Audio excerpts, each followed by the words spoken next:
Count 2-2. And that's a line drive base hit in center field. Aaron Altair being waved to. Here comes the throw to the plate. Not in time. The Phillies walk it off. Tommy Joseph does it again. And the Phillies win it this afternoon 4-3. Celebrate out by second base.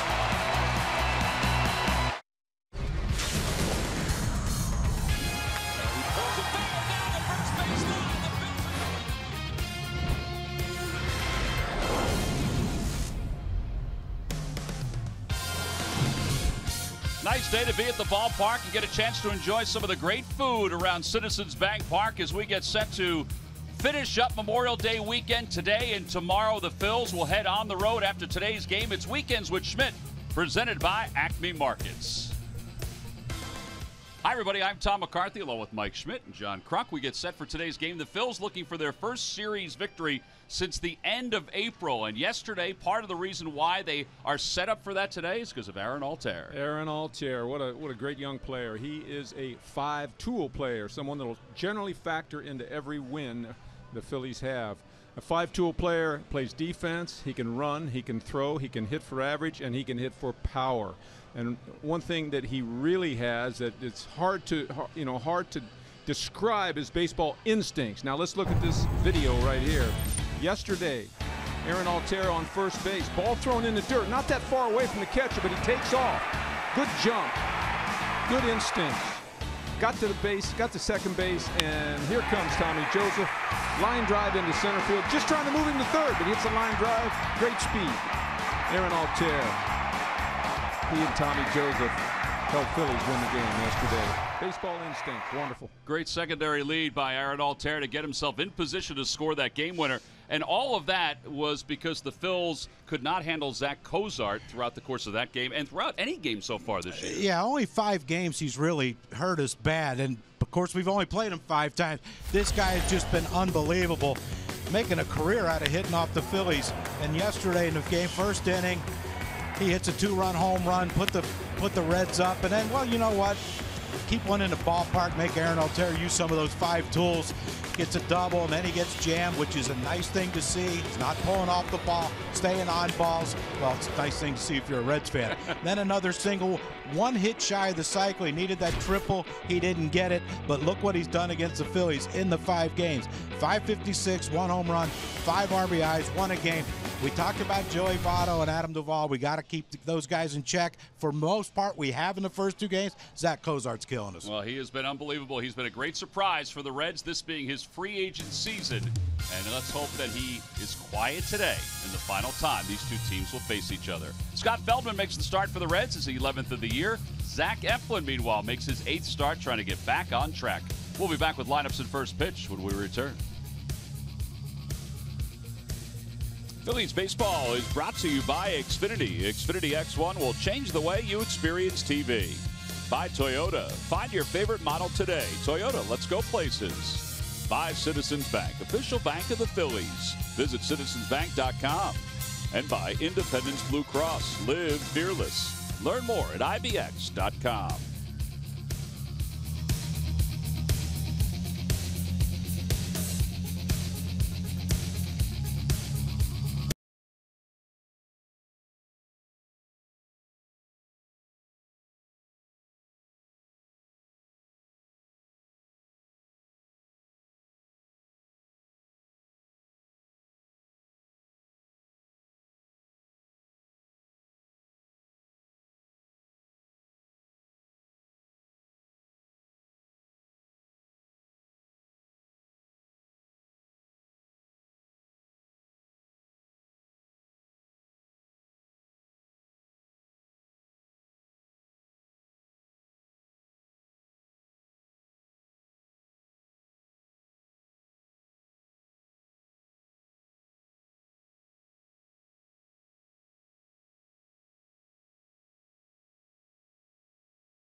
lives battling for our country's freedom over the years, and it was a great show of respect by everybody here at Citizens Bank Park, including both of the benches out in front of their respective dugouts. Here's Zach Eflin heading out to the mound. The Phillies are using the same uniforms that they used in yesterday's game, the camouflage caps, and it's the starting 9 that get a chance to see their favorite Phillies player before the start of this game. Take a look at the lineup brought to you by Xfinity. Xfinity X1 will change the way you experience TV. So no Billy Hamilton today, and Devin Mesoraco does not start once again behind the plate. Kivlahan makes the start in right field. He'll bat 7th for the Reds. And yeah, Cozart's hot in this series. He's been hot all year against the Phils in the 5 games so far.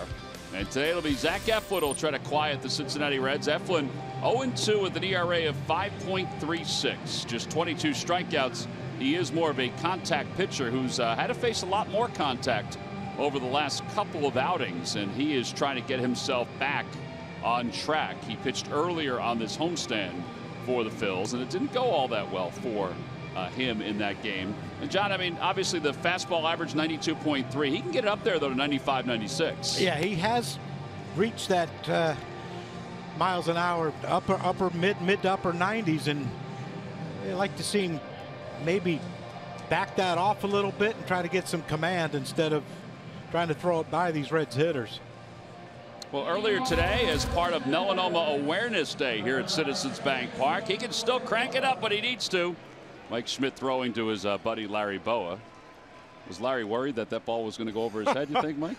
Well, there was no warm-ups, no preparation. I thought I could just get it to Larry without any of that, and it was a struggle, actually. Well, here's the first pitch of the day to Peraza leading off, and it's in there for strikes or underway. The count, no balls and 1 strike.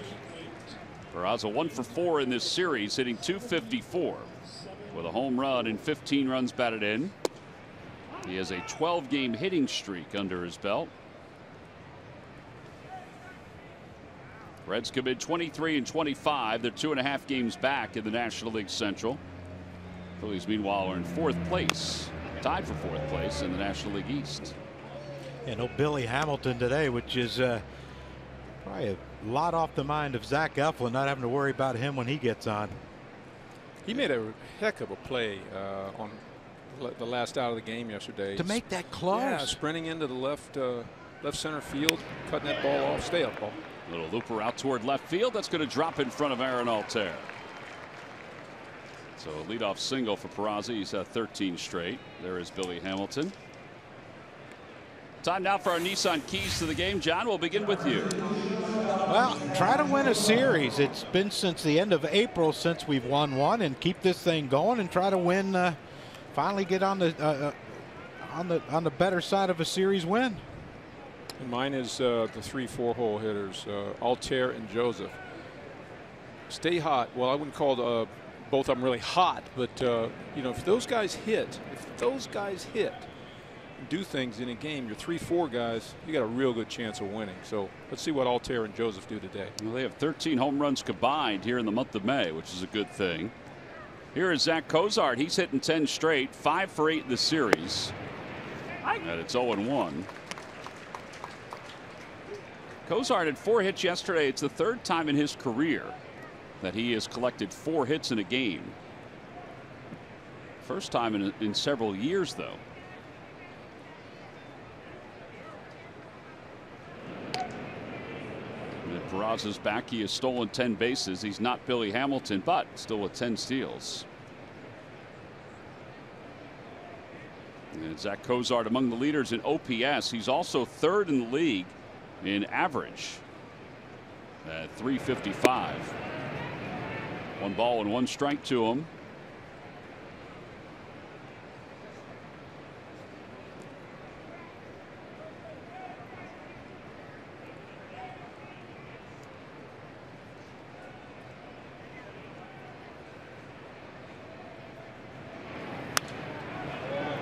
And now Eflin's ahead 1-2.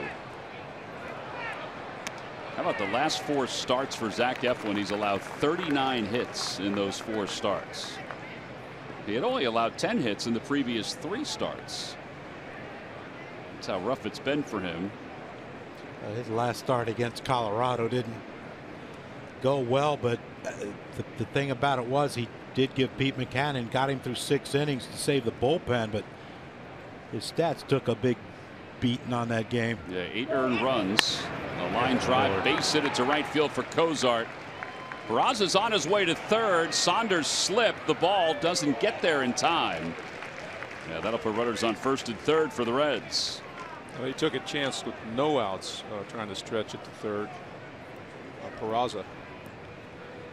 You don't want to make the first out at third base or the third out, but set up a nice first and third with nobody out. No, and you wonder if Zach Cozart could have gotten to second base on his throw. You see Peraza taking off, but watching Cozart, he was kind of jogging to first base. By the way, that's 5 for 5 I mean, for Zach Cozart with 2 walks. Yeah, I mean, but that's, you know, jogging to first base. He wasn't even thinking about getting the second on that play. Maybe they're afraid he pitched around Joey Votto. I don't know.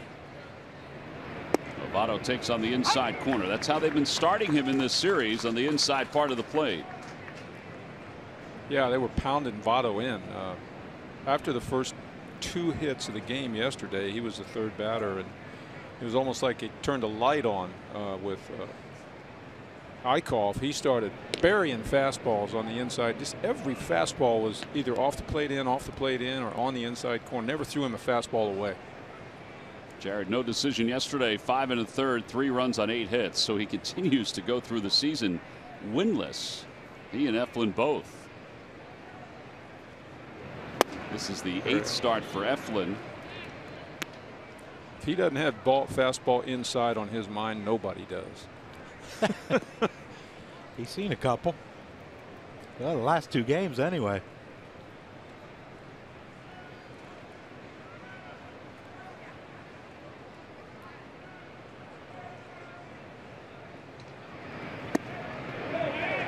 Strike 1 and 2. What a nice day for baseball, Tom. A little overcast sky, light wind.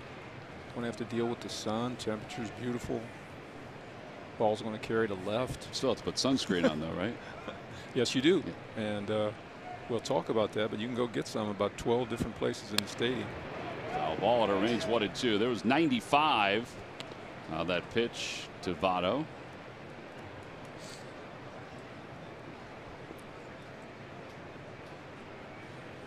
Votto had that one ball yesterday that he drilled back toward the middle. That was a big part in the game. On the Eichhoff curveball. And then they doubled up Cozart at first base. How much he's choked. We were talking about how much he chokes up yesterday.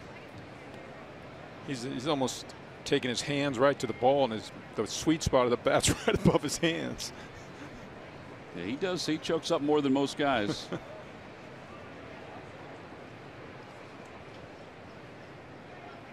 Got him. Tied him up. 1 away here in the first inning. I haven't any idea. Those fastballs inside pounded him in there, and he struck out a couple times on off-speed pitches the last 2 days. And that's a good pitch to hit, John. Yeah, that one leaked out over the plate. Yeah. But like you said, though, if anyone's conscious of something it has to be him, and perhaps he gave up on that. Wasn't as aggressive with that pitch as he normally is.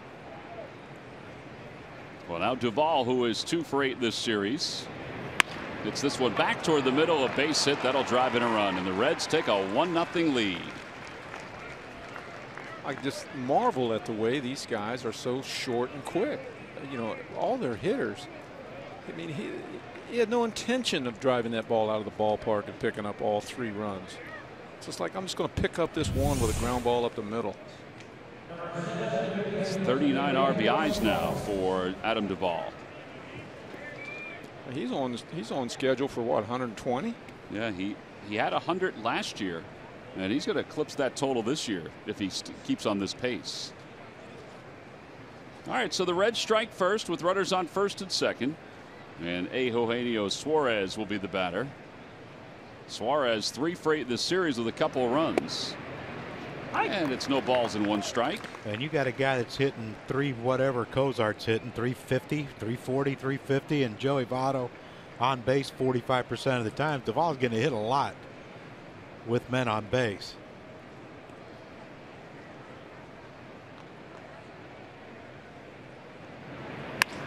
That one's looped down the left field line. That's going to be trouble. It's fair, and it's a foul ball. So now it's 0-2. Cozart goes back to second base, and Duvall back to first.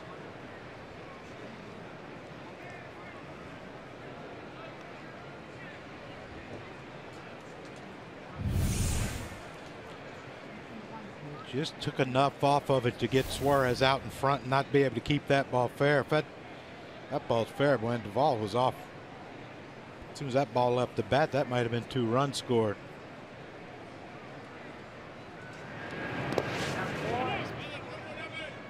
Knapp does a nice job to keep that ball in front of him. And now 1-2.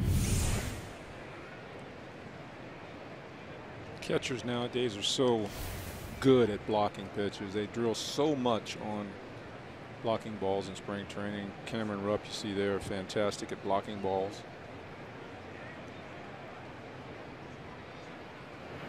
Ground ball to second base. This could be 2. There's 1. Can Galvis turn it? And not in time. Suarez able to beat it. Tommy Joseph signaled over to the dugout. That was close. It sure was. Just wasn't hit sharply enough to be a routine double play ball.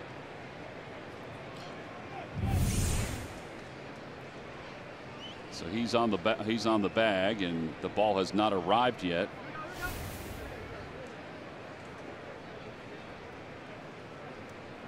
So no review, and there are 2 outs. And now Scott Schebler, who's been so far this year nothing short of difficult to get out. In this series, the Phillies have gotten him out, except for the 1 home run. You know, Eichhoff got him swinging a lot of fastballs up and in, chasing them, popping balls up, and hopefully Eflin has that same game plan. Runner goes from first. Pitch is taken inside. Throw to second base on 1 hop. Is in time to get Suarez. Boy, that ball jumped off the grass. What a great tag by Freddie Galvis. Didn't think maybe they're going to review it. Yeah, Suarez is not putting up any kind of a fight as he strolls off the field. But the Reds have asked the Phillies to hold their defense. Think of this tag right here. If Freddie misses this ball, a run scores. Ooh, that's close. No one behind backing up. They're in the shift. Right, there's the foot heading toward the bag. No pressure on the bag yet.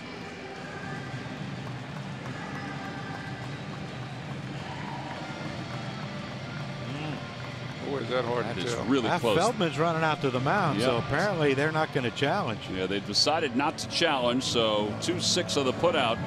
1 run on 3 hits. The inning could have been a lot longer if not for the throw by Knapp and a tag by Galvis.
Let's take a look at their lineup for today, brought to you by Xfinity.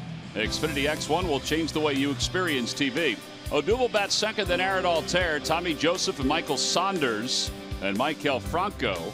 And the bottom third of Knapp, Freddie Galvis, and Zach Eflin. The only difference today is the fact that Knapp is catching for Cameron Rupp.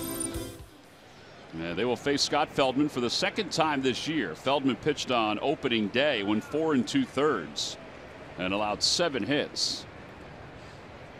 And 3 earned runs. And the first pitch to Cesar is taken low. It's 1 ball and no strikes.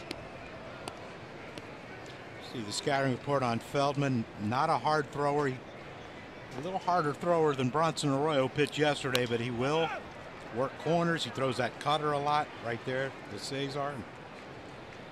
He has to pitch to get guys out. So a little different result for Cesar than opening day when he homered against Feldman. A ground ball to first, and now Odubel Herrera is coming up.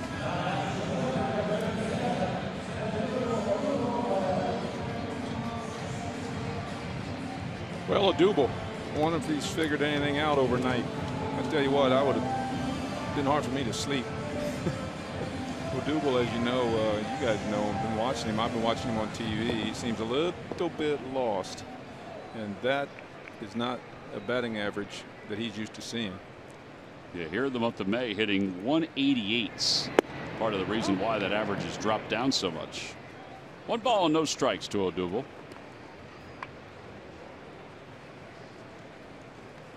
An all-star last year after having a fantastic first half of the season. Curveball.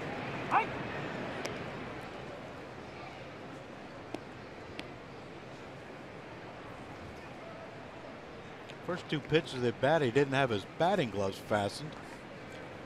Decided it after a strike, let's strap him up. And sounded like he may have broken his bat on that one. 4-3 on the putout, 2 outs. The Lucky McDonald's Phillies home run jackpot contestant is Neil McDougal of Yardville. Phillies hit a home run at today's ball game. Neil will win $100. Now at McDonald's, an ice cold delicious soft drink is only $1. I'm loving it. I didn't get to mention Aaron Altair in the opening. I talked about him. Another thing that I admire about him is his willingness to change, experiment. You know, that goes back to the bat on the shoulder thing. He was struggling in early spring training this year. And until Matt Stairs got him to try something. Got him to try something, and I emphasize try, which I don't think happens enough in today's game. Totally changed his perspective as a hitter around. Matt said last week that what he's been impressed with is that when he does offer a suggestion of change, very receptive. He listens. Yeah. Intelligent young man. And he can also put it into play quickly. You know, it doesn't take a lot of time in the cage. Yeah, that really helps when you make a suggestion to a guy, and in the first game you use it, you know, you get a couple of knocks. He goes, pitches a curveball, and not in time. Altair slides off the bag.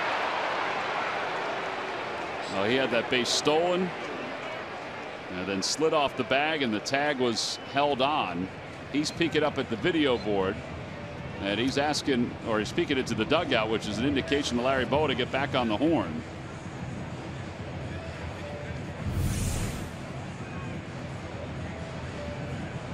That's interesting. So his hand is on the he's foot. giving him the Utley move there with the knee in front of the bag. John, that never happened to you and I. First, slide feet first. He won't do that. He'll do it once. We never had that much momentum going into a bag. Lucky to reach. Ooh, he's got his little fingers. No, yes. No. Oh, yeah, there he's off right there. That's a good call.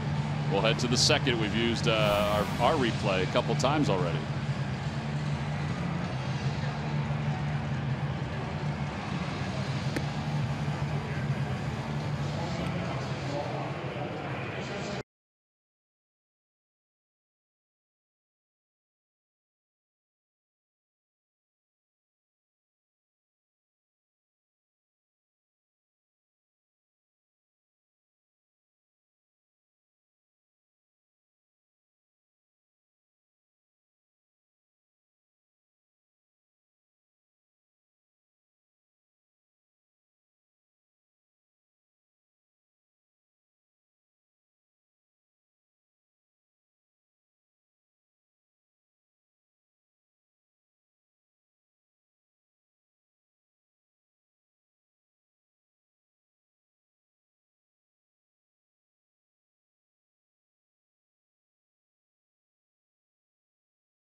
Well, back here in the top of the second inning, it's 1-0 Reds on top. Schebler, who was up when Suarez was thrown out trying to steal, leads things off for the Reds.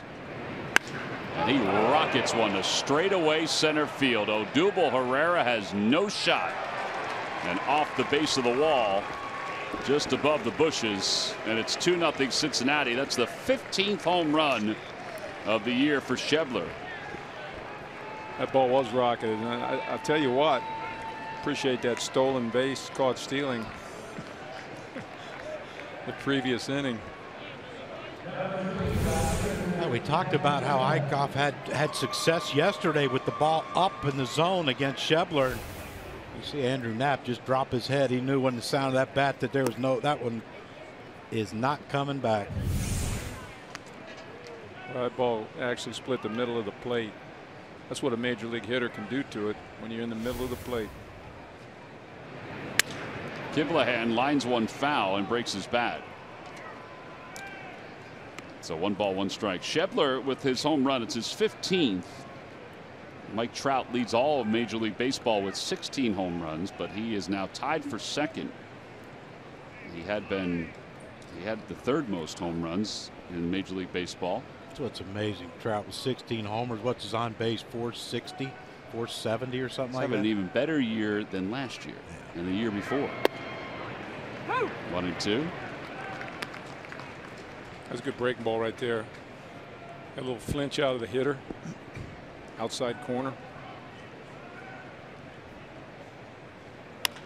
Yeah, for Zach, the secondary pitches have been a problem for him. I mean, he throws his fastball 72% of the time during a game, but the other pitches, the curveball, the opposition's hitting 357. The slider, they're hitting 353. The changeup, they're hitting 417. So although he doesn't throw it that often, it needs to be, thrown in better spots.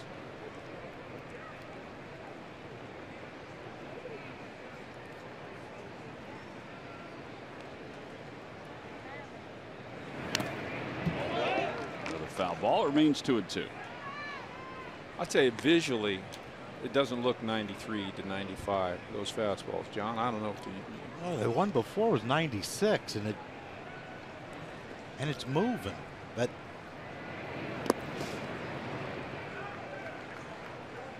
is that what they call an easy 95? Or the guns? Just how we sit up here and we look and we get just it's in our brain. We kind of go, whew, man, that was a hard pitch, and and you see one, it just doesn't seem like it. And you look out there and wow, look out there and it says 95. Kiblahan lines it out to second. Phils fans can't get in front of the TV for every game. Well, no problem. Always stay connected to your team with the NBC Sports app. Download and live stream every CSN Phillies game on the go.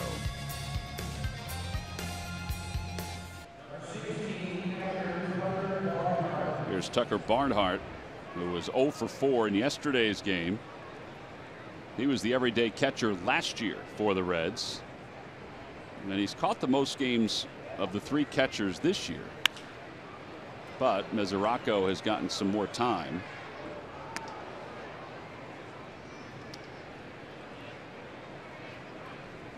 Barnhart's an asset because he is a switch hitting catcher like Andrew Knapp. And his numbers were good last year.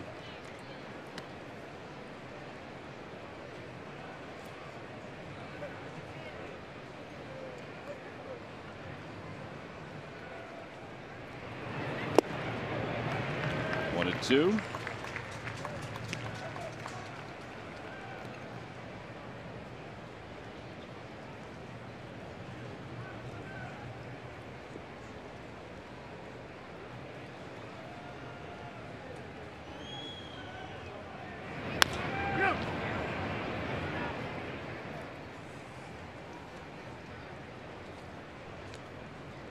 What if pitching's like hitting? John, how we'd make adjustments as the game went on, and watch the pitcher and see what his tendencies are, and then we'd feel how he's treating us as hitters. I wonder if pitchers make adjustments during the game. If they're banging your fastball, I think pretty good around the park, and the theory is generally get ahead with fastballs and try to get them out with breaking balls. They decide, well, I'm going to change that now since they're pounding my fastball pretty good and try to get ahead with breaking balls. You would think they would, wouldn't you? I mean, common pitchers sense. aren't the smartest guys in the world, John. You know that. Common sense would tell you that they would do something different.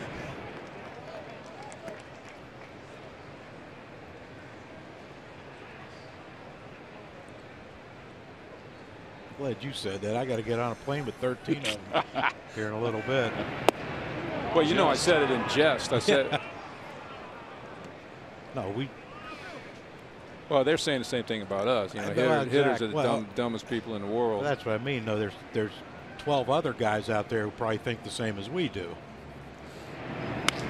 Opposite way, it remains 3-2 to Barnhart. Well, I remember when I hit. I mean, I kind of after the first at bat, if I struck out or hit a home run, I could kind of book on certain things happen the rest of the game. You know, they're standing over there watching. Man, he smoked that fastball, and you can plan on not throwing you anymore.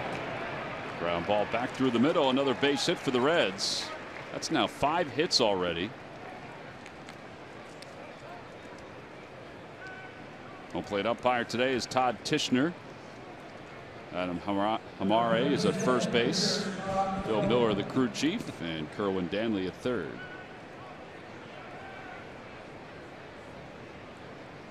See, if I was a catcher, the pitcher walked by the catcher and the umpire there, and you give him a nice little hello, how you doing? If I was the catcher, I said, well, how's your family? Everything good with you? Well, you look like you got great stuff today. Yeah. You ever do that with those? Playing first base. Playing first base. Yeah, you had to talk to all of them. If a guy would talk to you, you talk to him. Right? I would, absolutely. I remember one time I told Mark Walworth, because he had that thing going on where he throwing 100 and didn't realize it. And I told him, I said, can I just give you one piece of advice? I said, do you understand how hard it is to hit a 100-mile-an-hour fastball? He goes, I don't think I throw that hard. I don't think I have that kind of stuff anymore. I'm like, I just hit. Trust me. He was one of those guys. I mean, there was nobody that would throw that hard at that point, like consistently. Feldman lines it foul. Oh, he still got the ball. All right, kept it in front of him. Kept the double play in order. What are the odds of bringing your glove to the ballpark, sitting in that row down there, and getting a line drive right to you? That's special, isn't it? That is. Smart. And then you drop it. Getting out in front of things. Well, it was a tough play. Ball was hooking on him. Yeah, got the bar in front of you. And top spin. People yelling. Major league.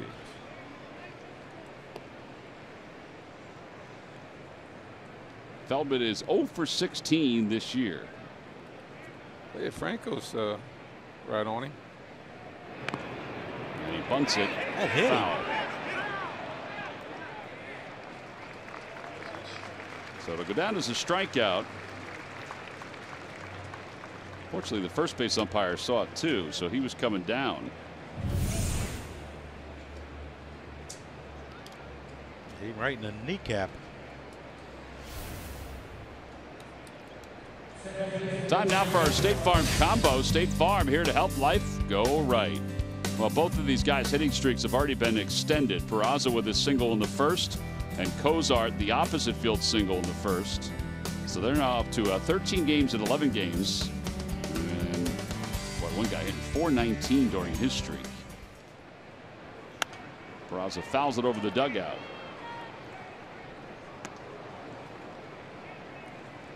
These first two hitters, I've noticed that both of them kind of have their upper bodies going into the ball. You know what I mean? When they foul the ball off, when they hit a ball, their upper bodies are not moving out of the swing. Line drive caught by Franco. Certainly seems to have helped both those guys. Franco, right place, right time. We'll head to the bottom of the second.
Flight. It goes through yesterday's walk-off. Tommy Joseph is the first Phillies player with 2 walk-off hits in a 3-game span since Juan Samuel did it back in June of 1985. He's also the first player in Major League Baseball to do it since Starlin Castro did it for the Cubs in 2015. And I had a conversation with Tommy Joseph just the other day as part of our Phillies clubhouse conversation. And we were just talking about all kinds of different things, but talking about just how much fun he has playing the game of baseball. And, you know, he certainly has had a good month of May, guys. And I would imagine that he has had much more fun in the month of May than he was having in the month of April playing the game of baseball. But he has been very good for the Phils and coming up clutch, and that's exactly what the Phils have needed over the last couple of days. Well, they certainly have. I mean, think about where they would be if not for Tommy Joseph's walk-offs. This one against the Rockies, which salvaged that 4-game series. They got at least 1 win. It scored Saunders, who had doubled, and now Altair at second base. This is a rope. And you guys are right. Billy Hamilton got to that ball really fast.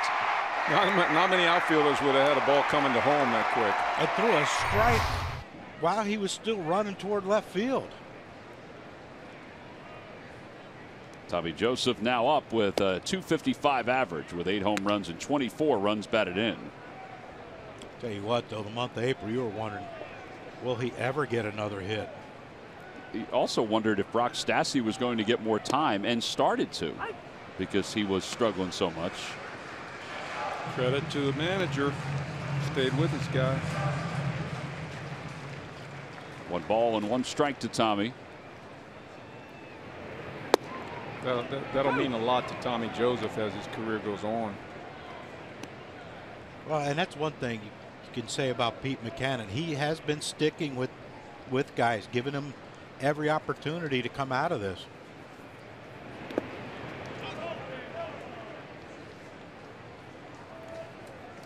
We need Odubel and Franco to get hot. Yeah, I think he's shown even more patience with Franco. You know, out of all the guys, I mean, really. I mean, Franco did have 25 RBIs, was among the league leaders at one point. As that one he fights off, Joseph does, and bloops it into right. But he only has 3 RBIs, Franco, in the last month. I'll tell you, John, we talked about earlier. You start doing some good things, a couple of walk-off hits, and you start feeling good about yourself. It seems like the jam shot to the opposite field starts to become part of your program. I mean, because you're not pressing. Yeah, it's not that jam shot rollover grounder to the third baseman or shortstop. Yeah, which you're out in front and you're trying to hook it into the stands. And Tommy just kind of threw it out in the right field for a hit. Looks like a freaking rope tomorrow. Saunders 1 for 7 in the series, and he takes a breaking ball. He has 3 hits in the homestand. That one was a long one, though. Second decker. Yep. His home run total now at 6 after that one.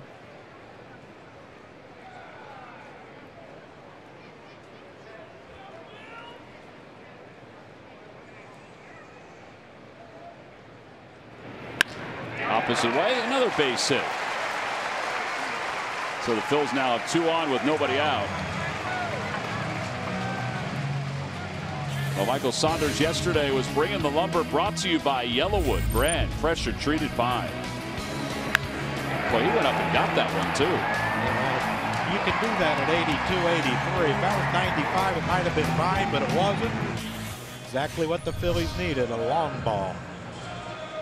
There's 2 nice pieces of hitting right there by our 4-5 hitters, both on the opposite field. This is what this guy has to start doing.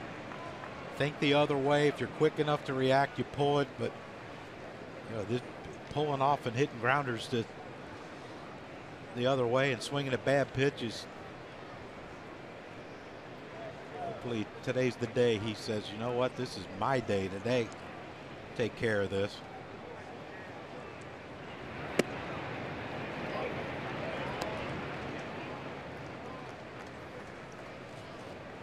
One for his last 14, 0 for his last 10. And his average at 212. About 7 and 31. Right here. Well, you had all the ingredients for it there, Johnny boy. Problem is, I think he was thinking the same thing. Yeah. Hit himself in the head pretty hard, too. I'll bet. Doesn't hurt him. You know, I'd be curious. So he missed that pitch. Great pitch to hit. Would you try to make an adjustment at that point? Say, you know, I missed that because I went too hard at it. Yeah. Well, Schebler's playing him to slight pull. He hit one in that right field gap.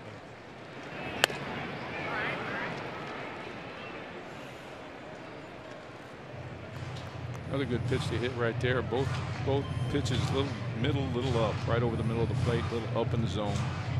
Have you ever seen anyone play this shallow against Franco and Wright? No. I mean, Kevlahan is that's shallow. You're right. Compared to the left fielder, it is.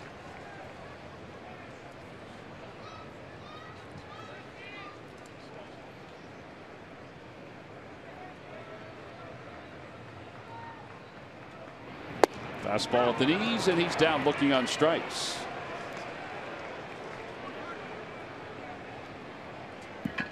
Well, your local tri-state GMC dealers sponsor our pitch casts.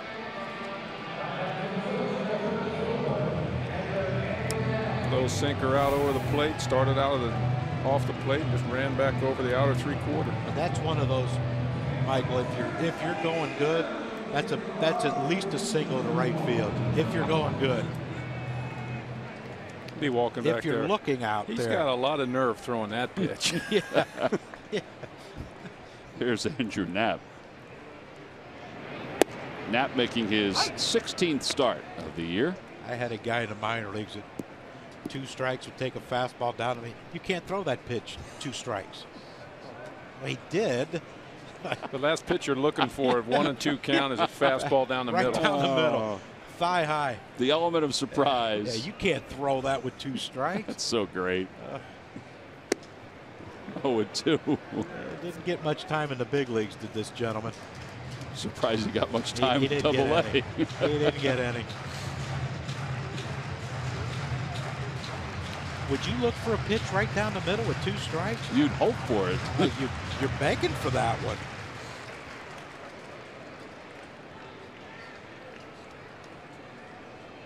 Come on, Andrew.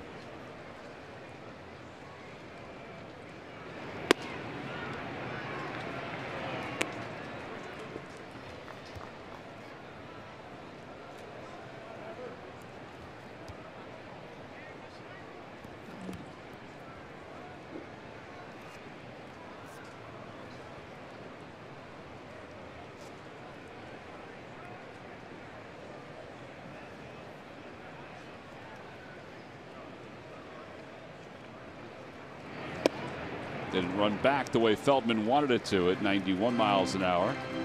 And it's 2-2.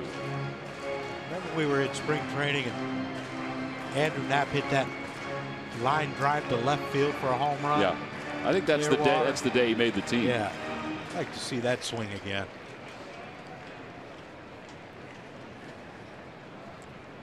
Feldman throws that 2-seamer, runs it back over the center of the plate.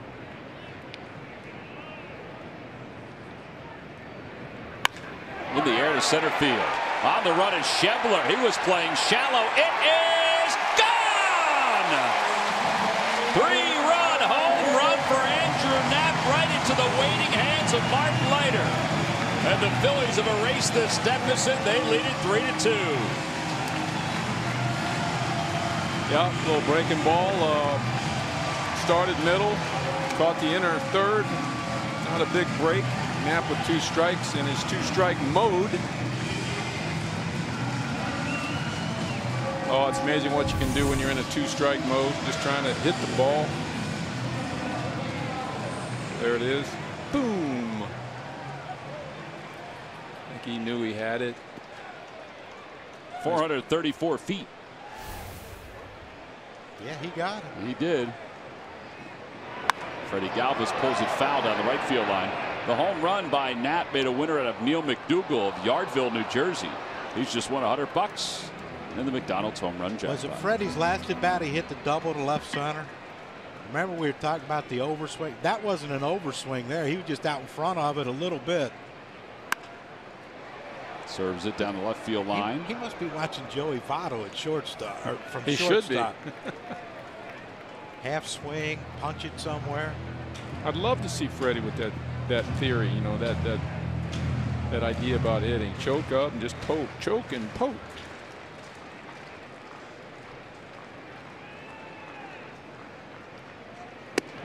Tell you what, it takes a while to color in these score sheets on 3-run home runs. You remember yesterday we were talking about solo home. Man, we need not be afraid to do that with a couple guys on. We appreciate that, Andrew Knapp. Check swing. They appeal. No swing, says Kerwin Danley.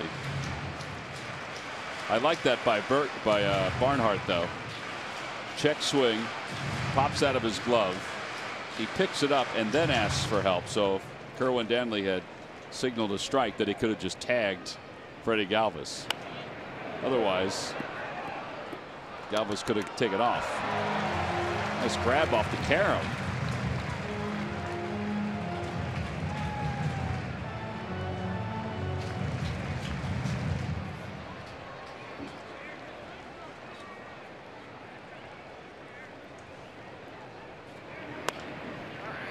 Well, whatever we got 3 hits in an inning. Mm-hmm. That's been a while for that, hasn't it? The other thing is they've hit another home run, so that's 4 home runs now in 2 days. Phillies had 3 home runs yesterday. They had 3 home runs the previous 7 games. I don't care what Freddie ends up to. Of course, I'd like to see him get on base, but this has been a really good at bat for him. He hasn't overswung yet.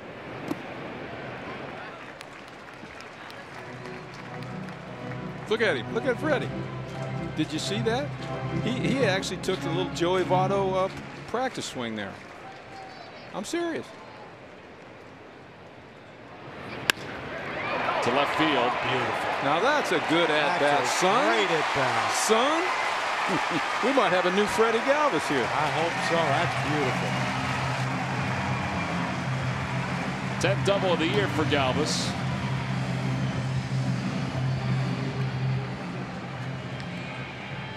Watch this. Watch. That is kind of like Joey Votto. Yeah, you gotta love it, man. He comes out with a double. Hits about 4 balls foul left, 4 balls foul right, And not one overswing in that whole at bat. That young man could be considered one of the best shortstops in baseball if he can continue that. But he's also, for his own benefit, is going to make a boatload of money if he does that too. Yeah, 9 pitch at bat, 5 foul balls. Do you know whether he has an agent or not? Michael Jack. Michael Jack I Incorporated. am not allowed to do that.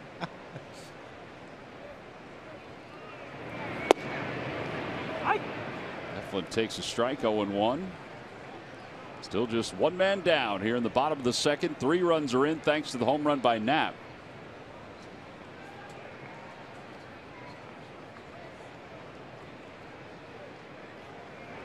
All right, here's a question for you. We're talking in the coach's office earlier, right? Would you, I wonder if they could tell whether if he bunted Freddie to third with 2 outs, what the odds of Freddie scoring in the inning would be with Hernandez coming up versus letting both the pitcher and Hernandez hit here. Carl, Follow what I'm saying? yeah, the odds are better. I would believe that there's more ways to score from third. And I think that those numbers are out there. You know, Carl, Just think about Get it. on that. If Get he your bunts calculator, into third, they never do that with 1 out, right? I mean, that's sort of unheard of. he doesn't have to. Right into left field. That's a base hit. 2nd hit of the year for Eflin. Heading home is Galvis. He'll score. Eflin to second base, and he goes in hard. RBI for Zach Eflin, 4-2 Phils. I guess that takes care of our discussion. You can score from second on a single, though.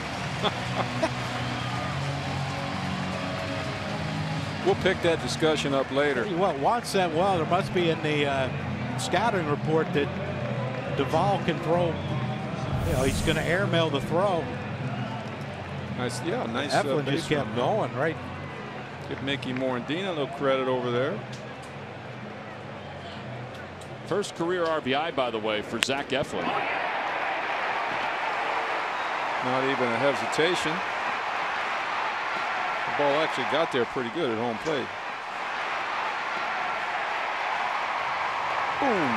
A little late on the get down there. Freddie catching his breath as Eflin is at second base with still one man down.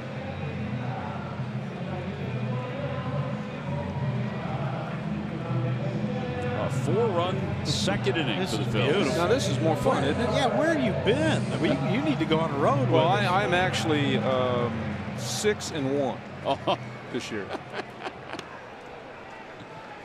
Keeps track of those things, Tell you John. what, you and I stink then.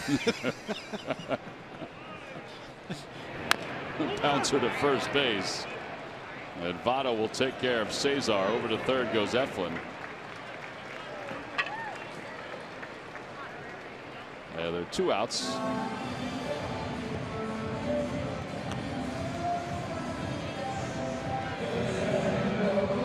Brian Price's team is 2 games under 500. Price was saying yesterday after the ball game, you know, he said, I thought that was a really good baseball game yesterday. He said, you know, you're upset when you lose, but he said, I thought it was a really good baseball game. It just so happens that some of the balls that we hit hard, like Votto back to the mound, that he thought could have been a base hit if Eichhoff didn't catch it, they didn't fall in. But for Pete's team, some of the hits did, particularly in the game-winning situation. Well, we hit a couple too. They weren't as obvious because the infield line drives are really obvious, but we lined out to the outfield a couple times in the game. But that's a good description of yesterday's game.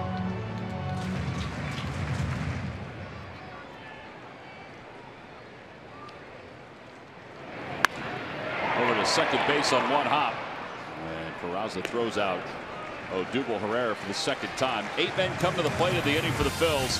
They score 4 runs. This is the big blow, though. Andrew Knapp to straightaway center field. A 3-run shot. Mark Leiter was in the right spot to make that grab. We'll head to the third here in Philadelphia.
Log on to Phillies.com. Go to the fans section for all the information.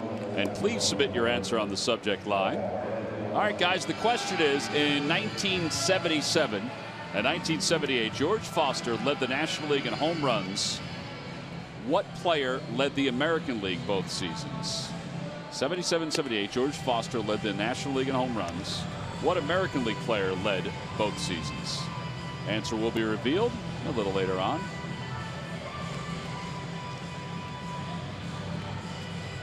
Top of the third, Zach Cozart, Joey Votto, Adam Duvall will lead it off against Zach Eflin and the Phils.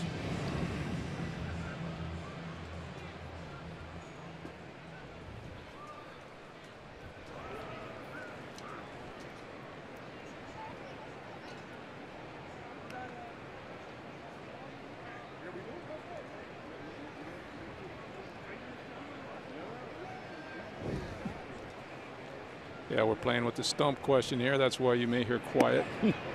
That Kozar takes inside. 1 ball, no you strikes. and I aren't really good at the multitasking thing, are we? No. Tom can do about 4 things.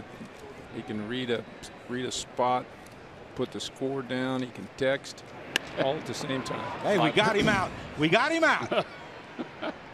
Put a star by that there where you won the score sheet. One away.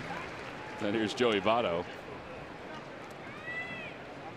Votto struck out his first time up. Well, Joey might be wanting to watch Freddie now. Let's hope not. No. You keep him struggling. Votto is now 0 for 8 in this series. He hates playing here. He's one of the few. I don't think there's a player in baseball that doesn't mind coming here and hitting. And it's not because of pitching, it's just a great place to hit. Yeah, players, not only because of the dimensions, but they love the batter's eye.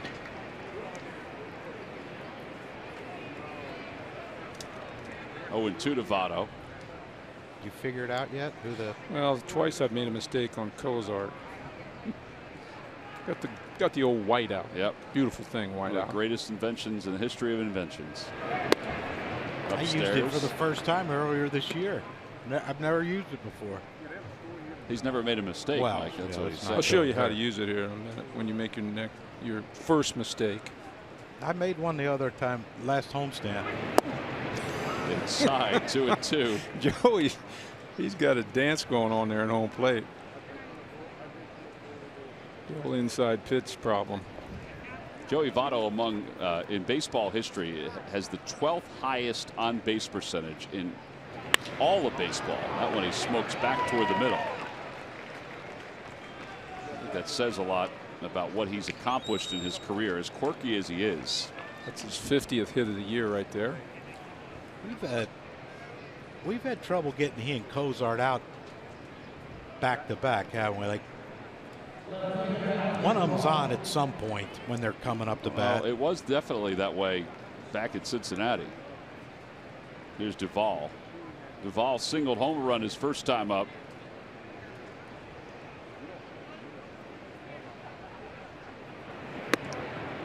Upstairs, 1 ball, no strikes.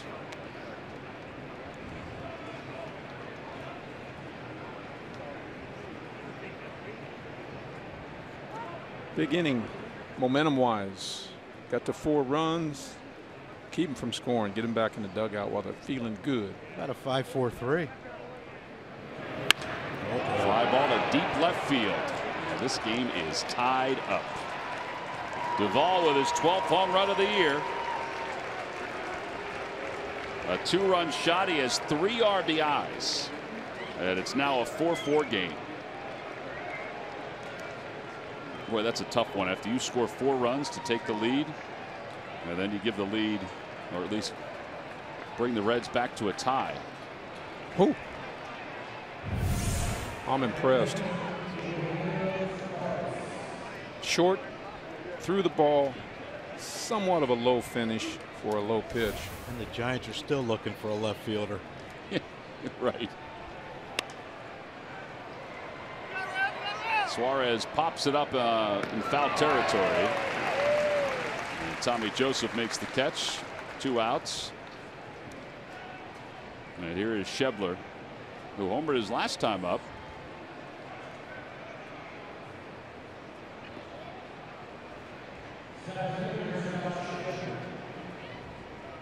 Yeah, Duvall came over from the Giants.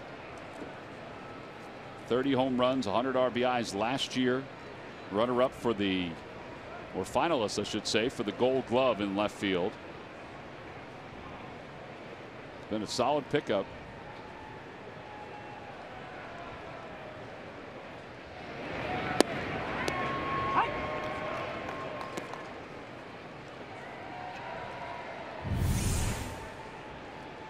He had a little trouble with the high five, though.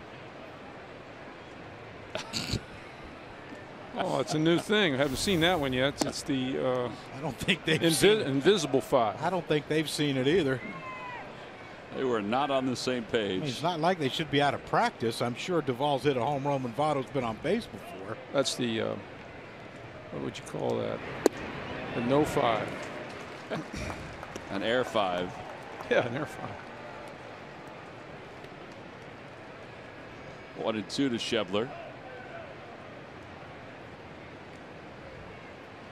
I think we got ourselves a high-scoring game here, fellas. Yeah, 8 runs, 12 hits combined between the two teams so far. That's a lot of offense.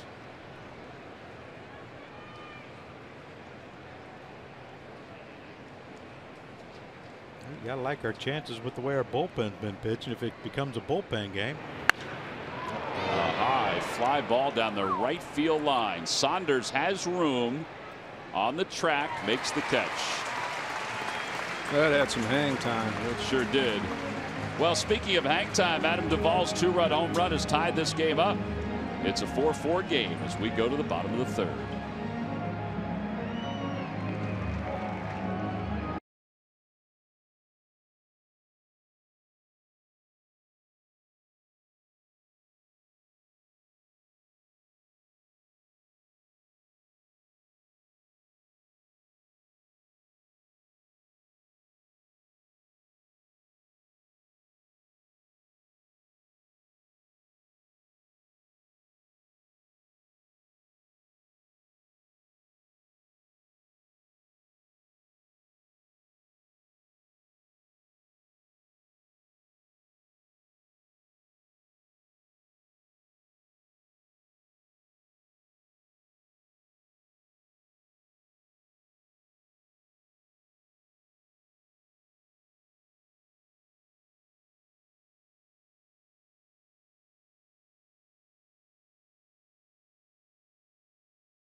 Chevrolet dealers. And we go to the bottom of the third inning. It's a 4-4 game. Pretty crowded out in Ashburn Alley today. So a nice crowd here at the ballpark on what's turned out to be a nice Sunday afternoon. Phillies will head to Miami after this game. 3 games in South Florida beginning tomorrow. 2 night games and a day game. Altair leads it off, and now it's 1 ball and no strikes to him.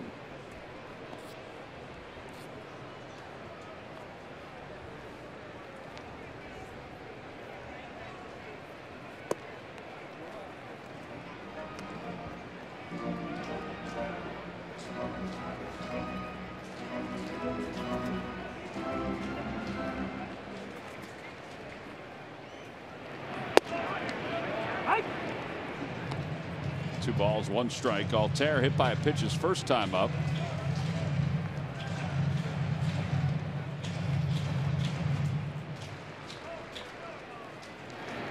Opposite way, that'll be a base hit for Altair. Nice hitting right there. I was just thinking of John, a 2-0 pitch. He painted the outside corner on that 2-0 fastball. And Aaron laid off of it, but I don't think that 2-1 pitch was that much different. Yeah, that when you're going good, there it is. Boom. You know, when you're going good, you know, you like if that was someone who's struggling, you might panic right then. Like, oh gosh, 2-1, he just painted. What am I going to do now? But when you're going good, it's okay, just another pitch, and now let's go on with the at bat. See if Tommy Joseph can keep it rolling. Joseph in the month of May hitting .329 with 7 home runs and 17 runs batted in, 14 runs scored. And he has raised his batting average to .260.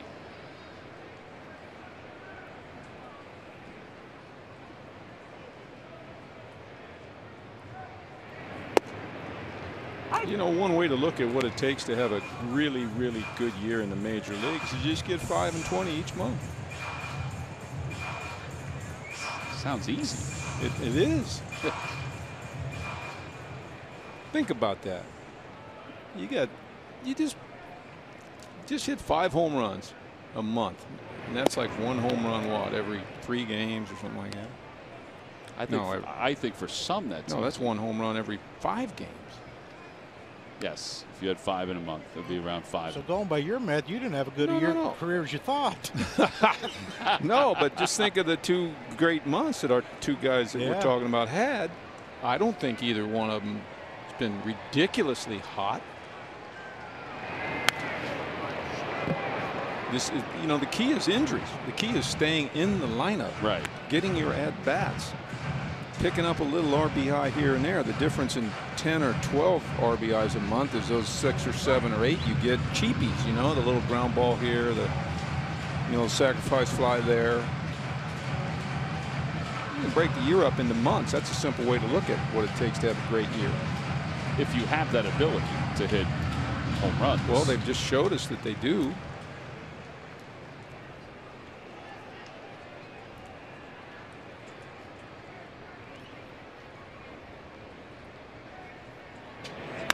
Tommy hits it back toward the middle. Cozart around the bag, flips to second for 1. Now that is the 8th double play that Tommy has grounded into this year. And there are 2 outs. Sunday, June 17th, will the Phillies take on the Arizona Diamondbacks. It's Chevrolet Father's Appreciation Day. It's Hawaiian shirts for men 15 and older. Go to Phillies.com for more information and to order your tickets. You wearing Hawaiian shirts that day? Well, I think we're going to wear those that day. Oh, you are? Yeah. I don't think I'm here. We'll get you one, though. No, I'm good. In fact, we have a red one in the... I don't know if I am or not. Well, Mike will be here. I will. I'll be here. Yep. Well, if it's not red. It's blue. Okay. Yeah. Untucked. Untucked. No, they're going to give me the red one. We'll give you the red one. We have some of those in the back office. What date was that? June something? It was June 15th. No. Check that. What are you asking June for? 17th. What are you guys asking for Father's Day? That's a good question. To be upright. Breathing. June 15th is a Thursday. All right, then it's not June. 17th? Yeah, June Diamondbacks. 17th. Yeah. I am here. Oh, you are? Well, so, John, we're going to wear the blue Hawaiian shirt that day. I got you covered. When's your broadcast from the stands, Dave? Do you know that by chance? We have not settled on that yet. We're I hope getting it's there, really hot, though, when it is. I don't mind. I hope it's not a weekend. I don't mind As risking. much as I would love to be there. Ground ball to first base. No runs, 1 hit, and nobody left. We played 3. We'll head to the 4th inning. We're tied up at 4 here in South Philly.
Avery Neon shipping labels ensure all your shipping messages get noticed. Perfect for any priority message. And WB Mason delivers the same day when you order by 11:30. Local service, personalized. Who but WB Mason? Top of the 4th inning, we're tied up at 4. 13 hits between the two teams. And Patrick Kiblahan will lead it off. He lined out his first time up. Takes it inside. 1 ball, no strikes.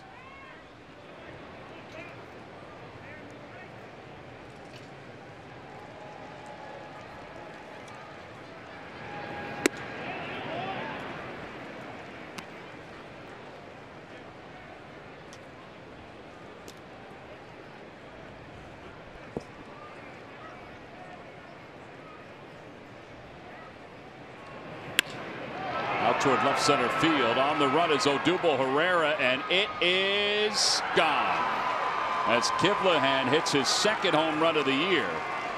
And it's now a 5-4 ball game. Well, I did not think that ball was hit that good. You know, we get a little sound up here, and sometimes you can hear a sound and almost look like he got it down on the hands a little bit. Wow. Now there's Kiblahan's family. You mentioned he is at a Rutgers University. Reds claimed him off waivers from the Padres September of last year. Go. You got to throw a strike 2-0. Went to high school in New Jersey at St. Joe's Montvale. Guy who played football for 4 seasons at Rutgers and then decided he wanted to play baseball his last year because he hadn't played since he was in high school, and he turned out to be the Big East player or the Big Ten player of the year. That's a good program, Rutgers football. They play some big time schools. Outside, 2-1. Actually, I was right the first time, Big East, because they weren't in the Big Ten yet. But they do play good schools. But imagine that, playing 4 years of football. Said, I'm done playing football. I'm going to try baseball. Try baseball, yeah. And he's the Big East Player of the Year. Shallow center field. Odubel took a step back. Now he recovers, and Barnhart's retired. 1 out. Sun shining. It's hot outside. Where in the world is Greg Murphy? Murph? Well, I am up on the Budweiser rooftop, and a great place to catch some rays as you're watching a baseball game. But, guys, as you know, May is Melanoma Awareness Month. It is Melanoma Awareness Day here at the ballpark. And you know what? A new initiative here at the ballpark. Take a look at this. This is a new sunscreen dispenser. It is part of the Sun Smart America program, the newest initiative, the Ray Project, where they are putting sunscreen dispensers in Citizens Bank Park, in and around at about 12 different locations. As you can see, the guys out here are lathering up. They are being very smart. Mackenzie, come on in here. Mackenzie's going to be my model. Go ahead.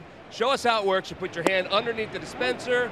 You get a little sunscreen, and then you lather up. And that's how you do it. It's really very simple. Talking to some of the guys out here, about 12 different people have used the dispenser in about the 10 minutes that I've been here.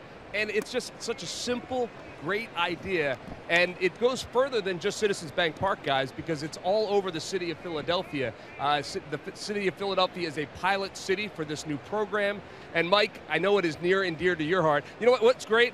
They even have a mirror on this thing, so you can put a little on your face and rub it in and make sure that you don't have the white stuff on your face. So they thought of everything. It's a great way to protect yourself. And Mike, it's a personal issue for you and something that you've been a part of for a couple of years now. Sure is, Greg. Thanks. That's a nice piece of work out there, my man. And I hope those people weren't just actors. I hope they were real people. Real people. Putting some sunscreen on, and I think that was a great spot you did right there. And yeah, that's a passion for me, and I appreciate the Phillies and their willingness to partner with Richard David Kahn Melanoma Foundation. That's melanomafoundation.com for anybody that would like to contribute or be a part of it. And the Phillies, wonderful partners in this.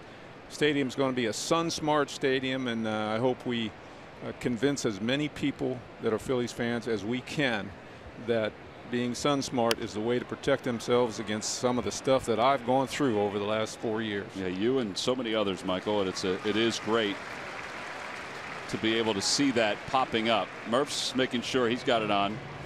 Attaboy, Murph. Got to. Might need some help getting it on, but he's got it. We'll talk more about it. Where's your hat, Murph? Where's your hat? You need the hat, too. We'll be back.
By Nissan. Shop ChooseNissan.com.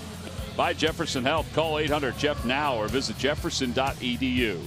And by your local Ford store. Check out every new Ford car, truck, and SUV crossover at buyfordnow.com today. 5-4, Reds on top as we go to the bottom half of the fourth inning.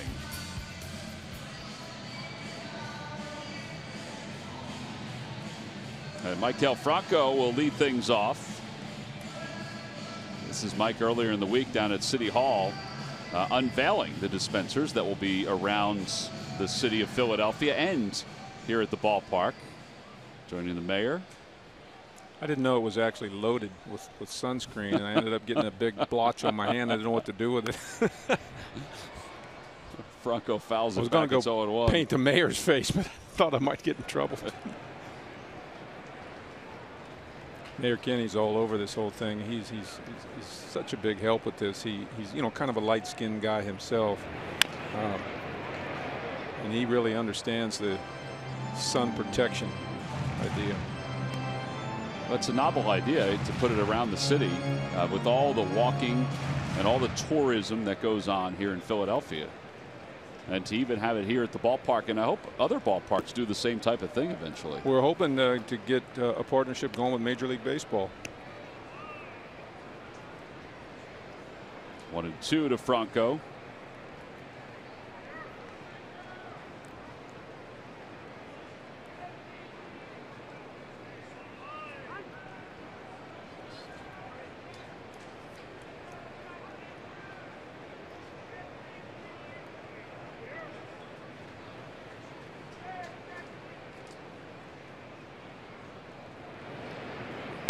And a line drive, base hit it to center field for Michael.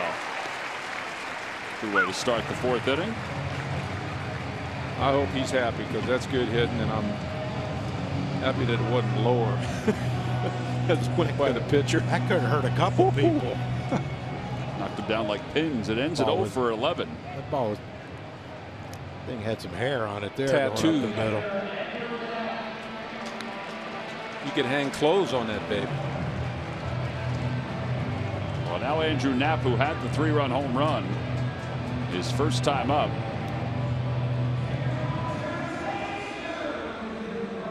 Here we come again. Andrew's average up to 280.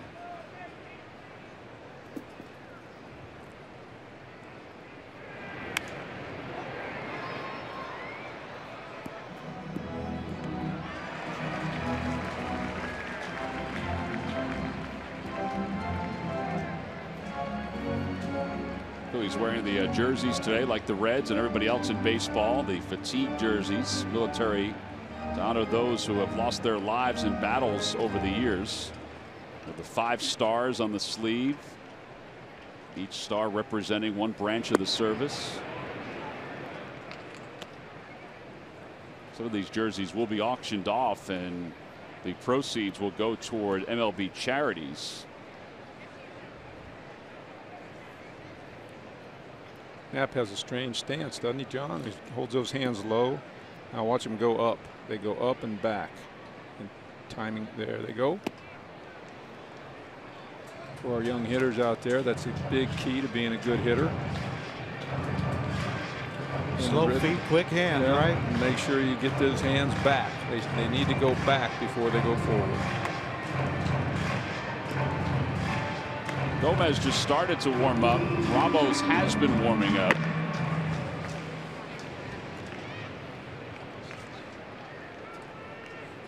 One ball and 2 strikes to Knapp.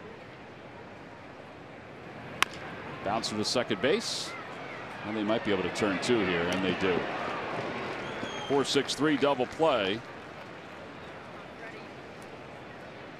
Follow Phillies baseball live with the MLB.com at-bat mobile app. Stay connected to the game's best players all season with game day, live game video highlights, radio broadcasts, stats, news, and more. Download MLB.com at-bat today. It's the #1 app for live baseball. Galvis doubled his first time up. As Feldman delivers one of the dirt. All right, he's got his little thing going again. Let's see how this at-bat goes.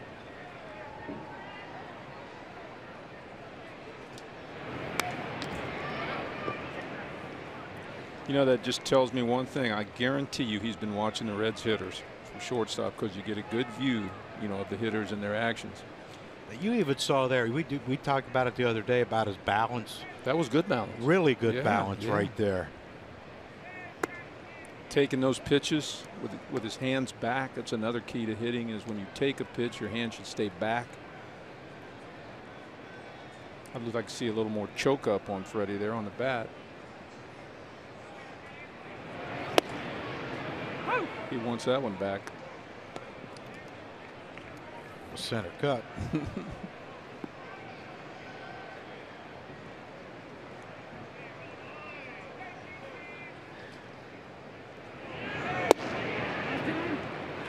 Two-seamer did not get all the way back, and it's 3-2. Eflin is out of the on-deck circle. Bullpen has sat down. I guess they were going to come in or use a pinch hitter if the Phillies still had somebody on base, or a couple players on base. Galvis strikes out. That's the second strikeout for Feldman. So Feldman today has got a couple of strikeouts, a couple of ground ball outs, 9 ground outs overall. We've played 4. We'll go to the 5th inning. Phillies trail it by 1.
when you combine your home and auto insurance. Talk to an agent today or call 800-STATE-FARM.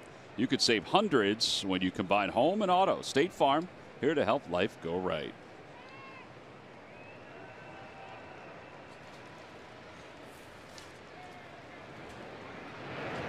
Cozart takes on the inside corner, and it's 0-1. Cozart flying out to right field.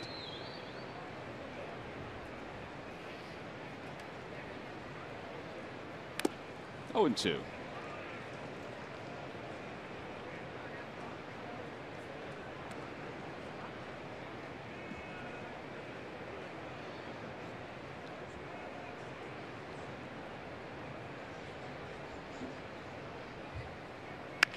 Ground ball left side. Franco will cut it off. And that turned out to be an easier play than you would expect for Maikel Franco. I wonder if Cozart has something wrong with him. He There's hasn't ran yeah, hard John, yet. there was something weird about that. Yeah. The bat boy had to pick the bat up halfway to first base for some reason. And look at him. He looks like he's kind of limping back to the dugout. Like something with his right leg. That was a strange pitch to swing at, too. I mean, that thing was right on his hands.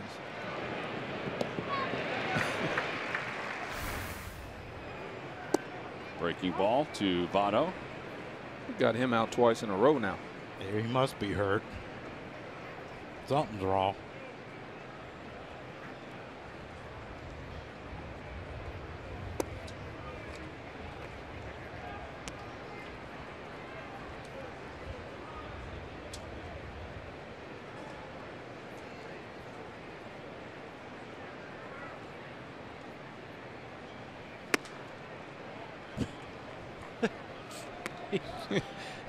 He wants a perfect swing, doesn't he? He's just fun to watch. It's all right. I know the feeling.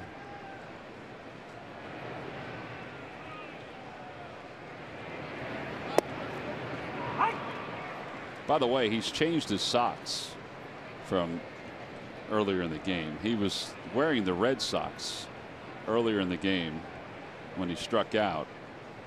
And I think it was before the last at bat. He put the green ones on to match the uniform. He's not going to take them off. He's been on base twice since switching them up.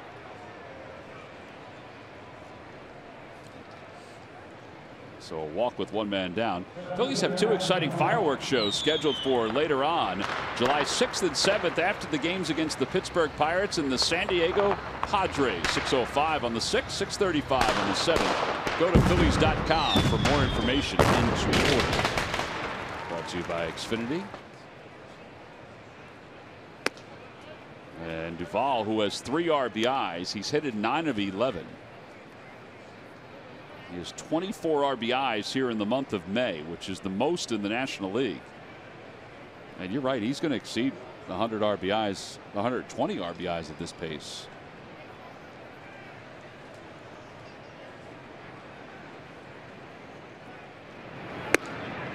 Oh, and 2. Threw that ball good. Yeah, that looked harder than the 96. Yeah, exactly right. That looked 95. Huh? Maybe it's the catcher popping the glove. I don't know, but that looked 95. But you know, the 20 RBIs in a month, 24. You know, one month you might win the Player of the Month with 24, 25, and then you might get 15. You got to average 20. That one is drilled deep to left field. Altair going back, and it is gone. Might get 20 today. It certainly helps when you have 5 RBIs in one game. How do you just continually get that trajectory?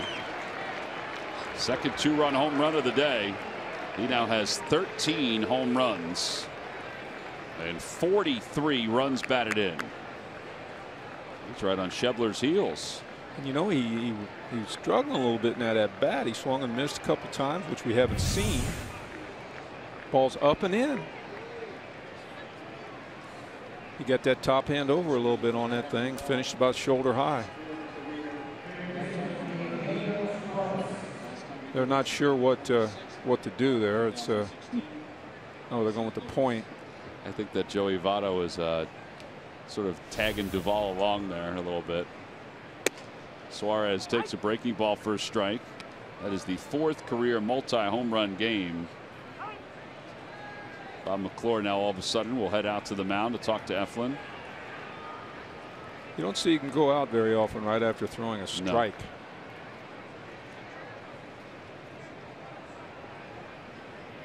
He spotted a flaw, baby.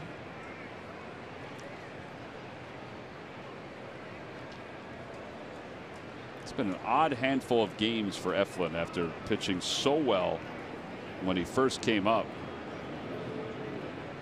Not really sure what's changed. You know, the velocity is the same. Maybe there's not as much movement, or his fastball isn't located as well. He missed with Shepler. He hit it out. He missed a couple times with Duvall.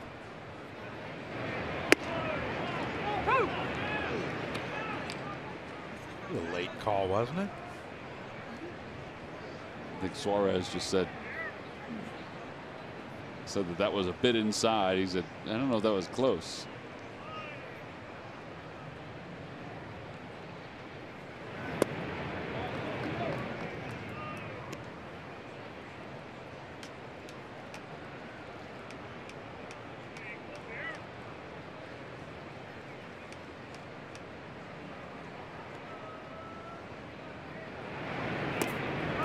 Gets away from Knapp. Suarez on his way to first.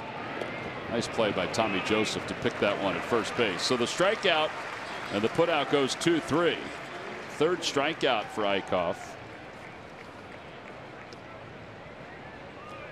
And here comes Shebler.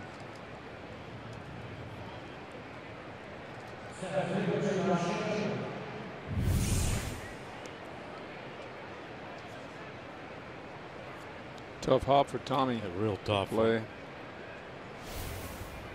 Look, he didn't get his foot stepped on there. That one where you can't stretch for it and you have to directly at you.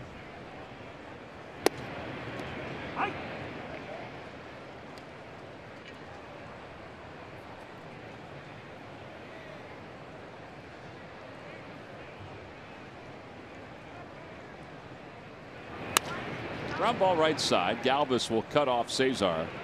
6-3 on the putout to get Shebler. But Duvall once again strikes for the Cincinnati Reds. His second 2-run home run. And it's now 7-4. Cincinnati on top.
Bank Minor League Report. Citizens Bank, the official bank of the Phils. Visit citizensbank.com. Well, Lehigh Valley defeated Louisville 13-1 yesterday. Nick Williams is red hot.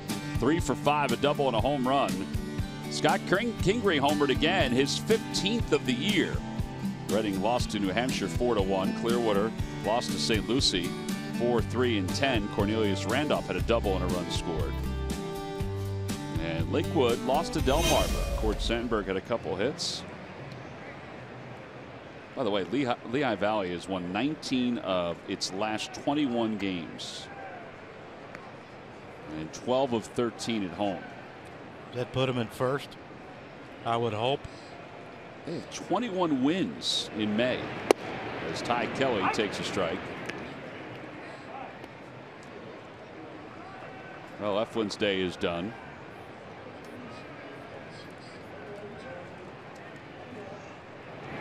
Kelly takes a strike. Oh.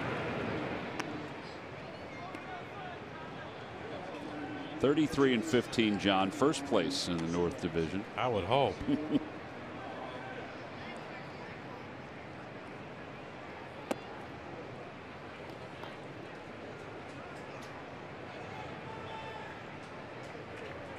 Howie Kendrick is playing for Lehigh Valley again today, or he's scheduled to play again after going 1 for 4, 1 for 5 yesterday with a double. Ty Kelly down the first base line. That's a fair ball. It hits the half wall, and he's going to get to second. Kivlahan kicked that one. I don't think he would have gotten him anyway. So a leadoff double for Ty Kelly. He hooks this ball down the line. Joey Votto, bad scouting report, I guess he got on Kelly, playing him like a right-handed pull hitter. See Kevlahan, he had every intention of trying to throw Kelly out at second base, couldn't come up with it. Here we go. Yeah, Cesar, who is 0 for 2. I'm surprised they're playing in. Votto's starting to move back, but I mean, I don't think Cesar's going to bunt right here. Down 3. Ball's in the dirt, 1-0.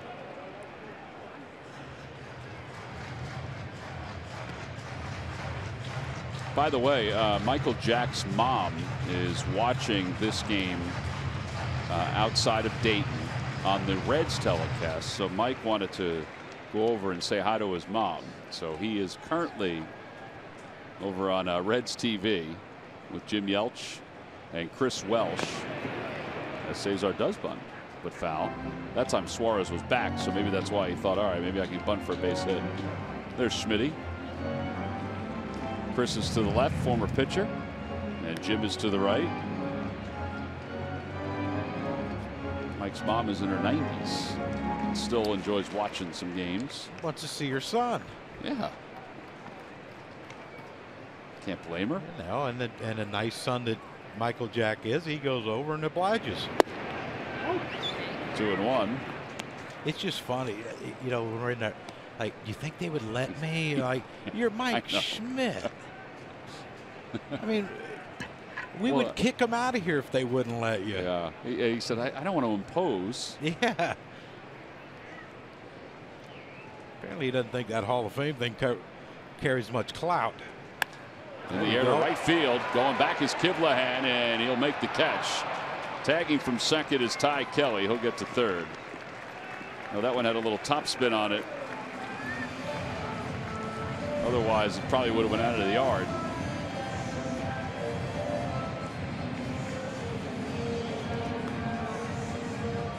So Kelly's at third base, and here is Odubel Herrera.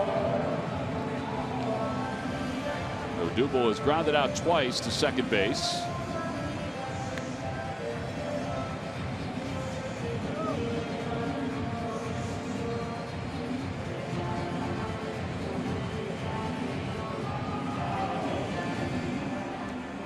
Got to get it to do a job here. Cut this to 2.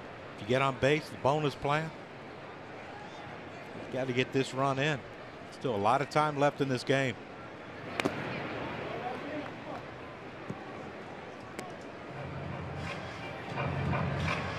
Blake Wood is warming up in the bullpen for the Reds.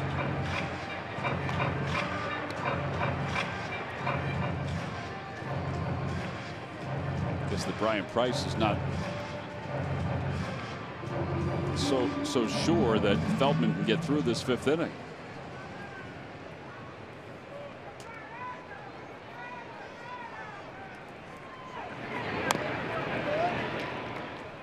He is up third next inning, so maybe that's the hope, is to get him through this one, try to get him a win. But, you know, sometimes when you hit with a runner on third, the infield, every infielder's back.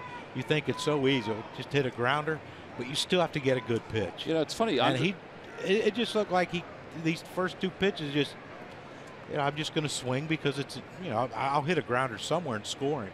I watched Andres Blanco the other day. during batting practice, kind of practice that, just putting the ball in play in these situations. He hooks this one foul. You know, sort of feathering it out towards shortstop. The only place he can hit a grounder that won't score him is back to Feldman.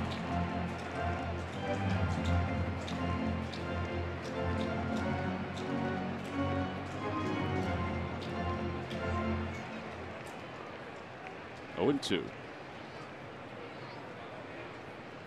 I mean, if I'm Feldman, I'd see if he'll chase. You know, bounce a breaking ball or throw a fastball up, see if he'll chase. Well, he chased. Threw him a breaking ball. And Herrera is struck out. But he's 0 for 3 today and continues to struggle. He is 8 for his last 61 now.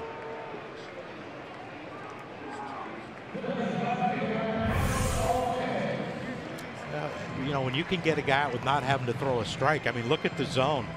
I mean, he struck out in that at bat. That ball hit the plate, but only one ball was ever in the strike zone.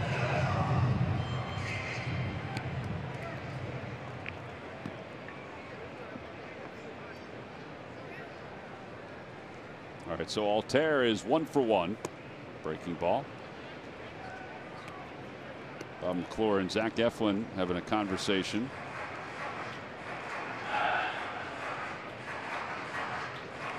I never know what's easier. Is it talking to them right afterward, talking to them down the road at a bullpen session, or both? Altair fouls it. I personally, I know I coach a different level, but even when I coach minor league, I like to wait till the next day. I think after the fact, I think it's too fresh and too, you know, I know when someone would say something to me immediately after an out or something, I never even listened. Right, because your mind's wandering. Yeah, like what did he throw me? How did he get me out? I'm going through, you know, I'm trying to move on to the next at bat, next game or whatever. But pitchers are probably different because he's got 4 or 5 days now to sit on it.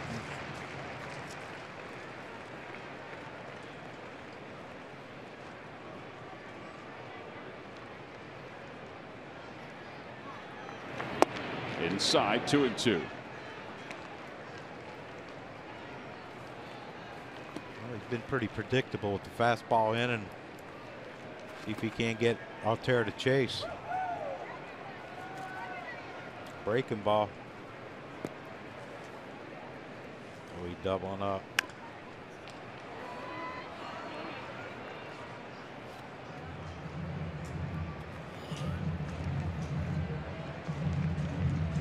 Joey Votto tosses the ball into the stands. Well, that's a nice step forward. He's been not apt to do sometimes here. It just hasn't been. I mean, but you see, when have you ever seen him joke around on the field? You know, with the fake handshakes to Duvall, but I guess when you're hitting like Duvall does, you got plenty of practice at faking a handshake. And Altair strikes out. Back-to-back strikeouts for Feldman after the leadoff double by Kelly. The Phillies do not manage to push a run across the plate. We have played 5. They trail at 7-4 as we go to the 6th.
Continuing to pound the ball at the plate and produce offense for Pete Buchanan's lineup. Tommy's production in the month of May keeps on growing with a career best in RBIs during a month. Also reaching a career best in home runs for the month. The revival of his power swing has been a welcomed addition. Joseph has brought the consistency, brought the power, and finally added walk-off to his resume. And it's brought to you by Independence Blue Cross. Live fearless. Top of the 6th inning, it's 7-4 Reds on top of the Phils, and the Phillies will go to their bullpen as Luis Garcia will take over for Zach Eflin. Garcia 1-0 with an ERA of 2.92.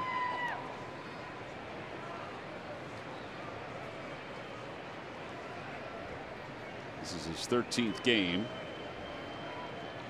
By the way, Eflin, with his appearance today, has now allowed at least 9 hits in each of his last 5 starts.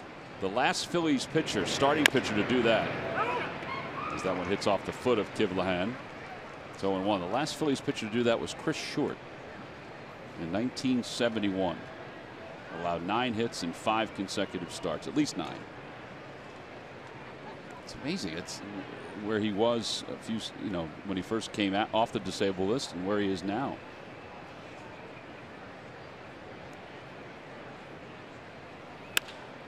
Out toward left center field. On the run is Odubel Herrera, and he's going to close quickly. Nice play. Time now for our Jeep Stuff the Fans trivia quiz answer. All right, guys. In 77 and 78, George Foster led the National League in home runs. What player led the American League both of those seasons? First of all, I don't know if I've ever seen better years than George Foster had in those years back there. Excellent. The most dominant offensive years 51 home runs ever one year. Seen. Yeah. At a time when 50 home runs was not common. Anyway, John, I'm trying to stall a little bit. Yeah, I know, and I'm thinking. Initially, I said George Scott. Right. So it's not Scott, but it's a guy who played on Scott's team. Well, that's Gorman Thomas, but not. I mean, wait a minute. That was not my answer. Ben Ogilvy? No. Oh boy, you guys are gonna kick yourself. It's way before that, right? It's not Henry Aaron. He's 77 and 78. 77 and 78. Same year as Foster. Oh, we're talking about Red Sox, right? Yeah. So American League. George Foster led the National League in home runs in 77 George 78. Scott, though, you said a teammate of George Scott. Correct. Why am I thinking Milwaukee? Red Sox. Oh, jeez, I'm thinking Milwaukee. Well, I couldn't tell you changes exactly. Everything. Like Fred Lynn or Jim Rice or something like that. Jim Rice is correct. Geez, that's easy. A little miscommunication. 4-3 on the Hall of Famer Jim Rice. Log back on to Phillies.com to find out if you're the winner of a Phillies prize pack. Well, the good thing is you have to see him this summer, so. Yeah. Longest hitting driver of the golf ball I've ever seen. Really? I got to play with him once. 39 and 77, and then 46. Made you feel like he was hitting a driver and you were hitting a wedge off the tee. What now? 37 the one year, and 46. Didn't George drive in 100 and tremendous 40-something? 140, 152 or something like that. He averaged a little bit more than 20 a month. Alcantara hits it right to the first baseman, Tommy Joseph. Quick inning. That is a 6-pitch, top of the 6th. We move to the bottom of the 6th inning here in Philadelphia. We'll get into the Reds bullpen when we return.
And by Toyota. Find your favorite model today. Toyota, let's go places. Well, Brian Price feels like 5 innings is enough for Scott Feldman. 5 innings, 8 hits, 4 runs. And he has decided to go to the bullpen and bring out Blake Wood. Wood is 0-2 with an ERA of 3.57. Bullpen's been good for the Reds. Their ERA as a team is 3.20. That's excellent. Yeah, it is. Not a lot of household names in that bullpen either. Storen's probably the I was thinking about that today. He's well-known one. Absolutely. And that's amazing that he's the most well-known. The Reds have to be happy with their team overall with what they've been able to accomplish. As Franco is looking at some film and some stats on Blake Wood.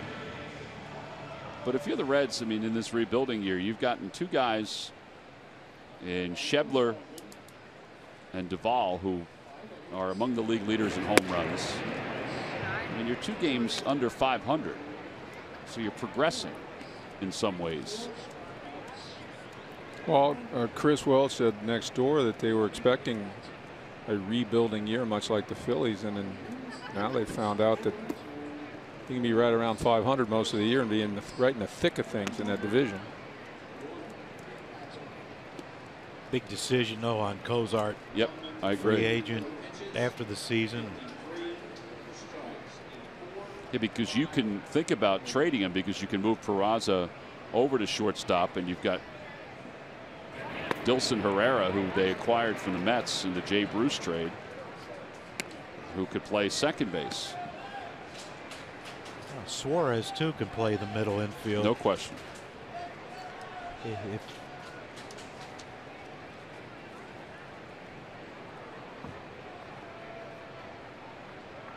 3 balls, no strikes to Tommy Joseph, and there's ball 4. So leadoff batter aboard here in the bottom of the 6th inning. What could be more important than you know, the quarterback of your defense and a great hitter to build around if you want to have a championship team? That goes our night. How can you let a guy like that go? Oh, there's money.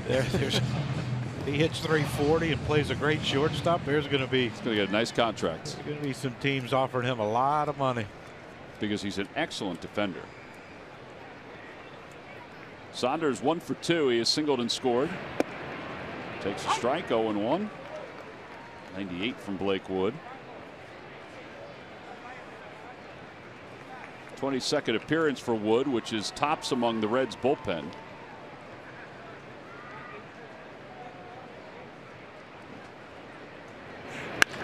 That ball is hit sharply into center field. Tommy Joseph puts the brakes on. Bill Miller almost wore that one. Sure second did. base umpire. And you know that was for me a just wait on the ball, see it, and then just stay in the middle of the field. I mean, easy for me to say because I've seen the ball hit and everything, but I mean, he had an 0-1 count, which makes him not in a 2-0 count or 1-0 count. You know, it makes him in a more short and quick kind of a count. And the first time up, he singles to left, right, hops the field. That time up, straightaway center. 2 line shots, just basically short and quick. I know we overdo that short and quick thing, but God, that's a key to hitting. Well, let's see if they can capitalize now with 2 runners on to begin the 6th inning. And Franco up.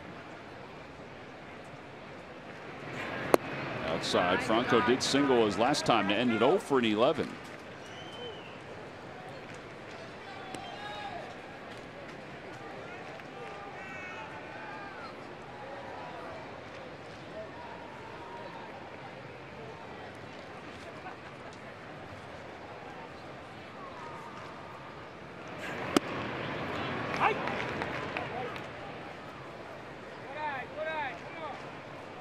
I think he's just guessing wrong.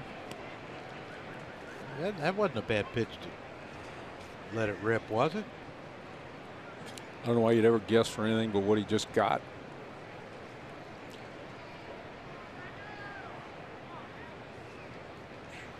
Broke his bat. Ground ball to shortstop. That's going to be the third double play of the day for the Reds pitchers.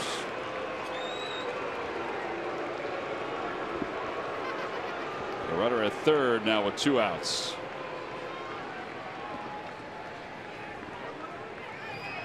And Andrew Knapp is going to be the hitter.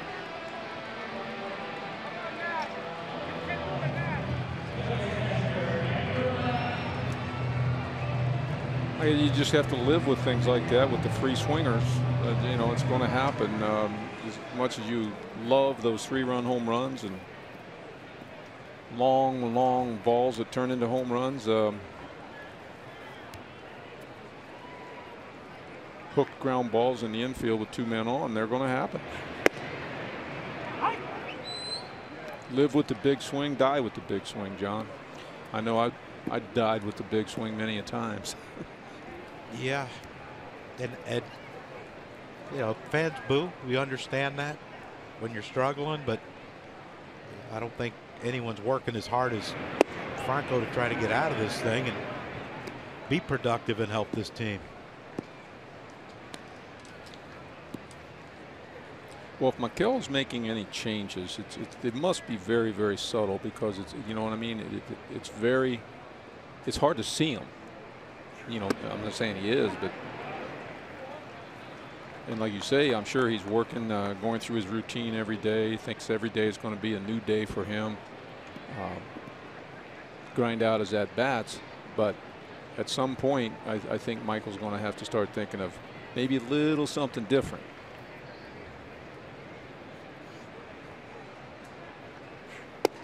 Two and two to Andrew Knapp. He kind of said that earlier this week, and not necessarily about Franco, but about others and Franco, is that they've got to try something different because what they're doing is not working.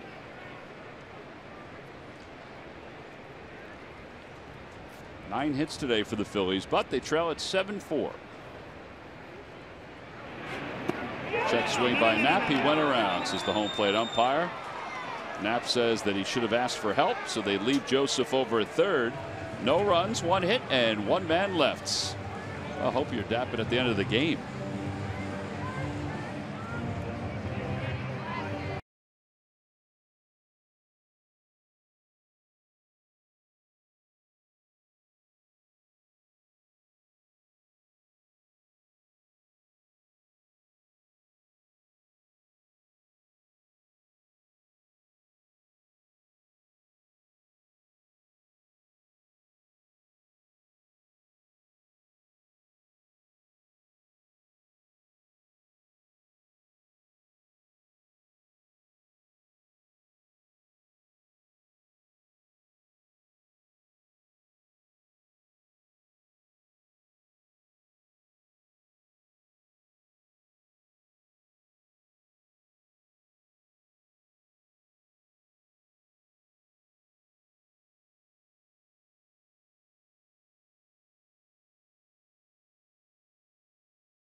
Time now for your Delaware Valley Honda Dealers game summary on this Memorial Day weekend. It's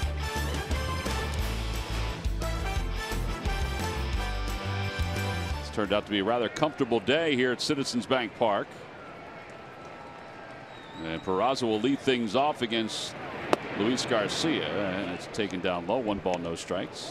Here you go. 4 runs in the second inning for the Phils, but the Reds single runs in the first, second, and fourth, and a couple crooked numbers in the third and the fifth. Adam Duvall's had a whale of a day. 5 RBIs. Broken bat, looper out towards short, caught by Freddie Galvis.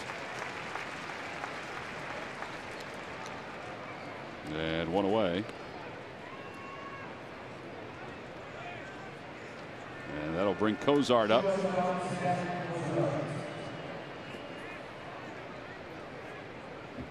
Phillies bullpen has 21 consecutive scoreless innings. Counting that out right there. Lost in all of the struggles that they've had offensively has really been the effectiveness of this bullpen. Well, I talked about it in my post game last night that Altair's instincts, Tommy's clutch hit bottom of the 9th, but that was only set up because we shut him out in the 7, 8, 9. Top of the 7, top of the 8, top of the 9. Right. Bullpen did. None of that can happen without the bullpen.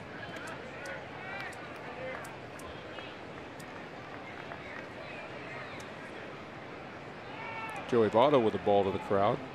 It's nice to see. He's trying to win the hearts of the. You didn't see that last year, right? I've heard a lot about it. There you go. He threw it in there again. Yeah, I think he wanted one of the youngsters to get the baseball, but it didn't go to that youngster. So he then. All you need to do to turn the fans around is give them a ball, right?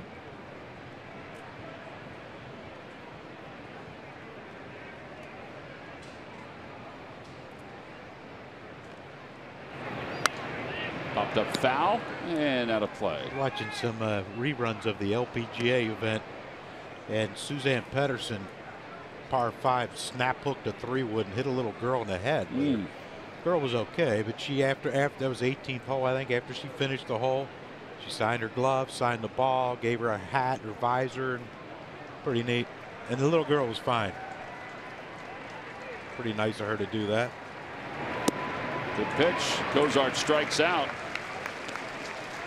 After that leadoff single in the first inning.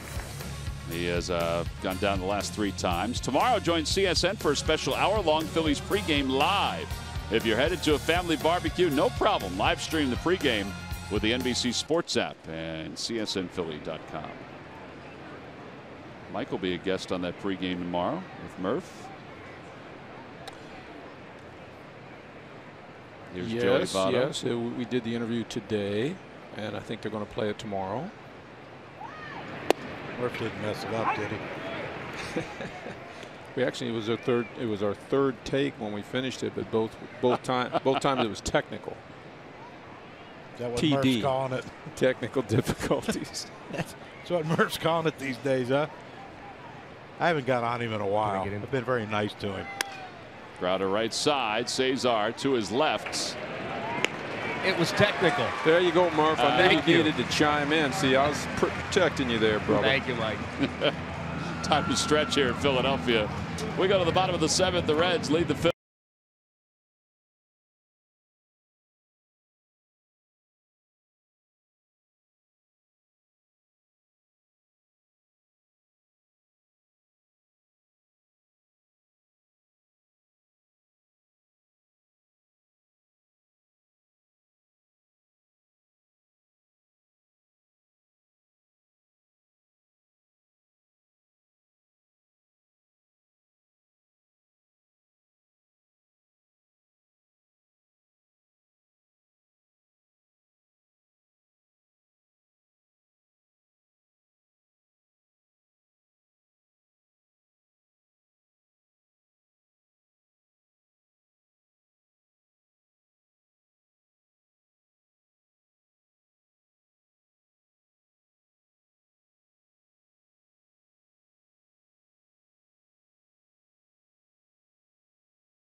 Well, the Giants series is coming up after the Phillies play these 3 games down in Miami Monday, Tuesday, and Wednesday. The Giants and the Phils will face off beginning Friday night. Friday, Saturday, and Sunday. Sunday is Tasty Cake Mike Franco batting glove giveaway to fans 14 and under. Get your tickets for that 3-game series by going to Phillies.com. 7-4 Reds on top as we go to the bottom of the 7th inning. Phillies will send Galvis, and then a pinch hitter. Andres Blanco is in the on-deck circle, and then the top of the order against Wandy Peralta.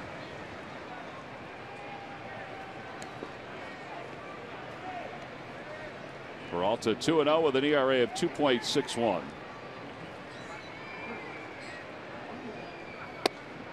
And Galvis takes a strike. Well, like Wood, this is his 22nd appearance. He now ties Wood for the team lead. Way outside. Wood was at 98, 99. This guy's at 98.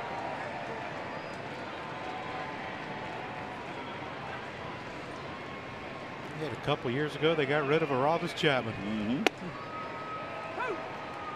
Well, it was an interesting subject yesterday. How many that we haven't had a pitcher pitch into the 7th in a while?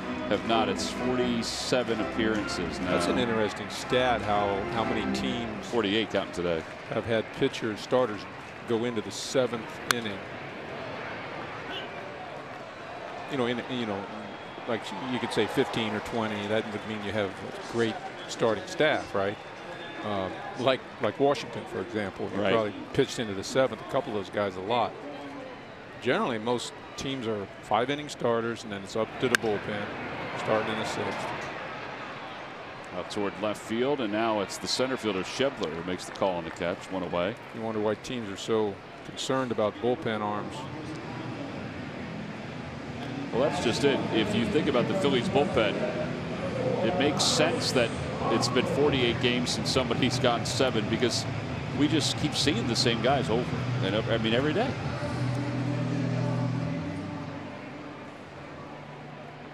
Here's Blanco to pinch hit.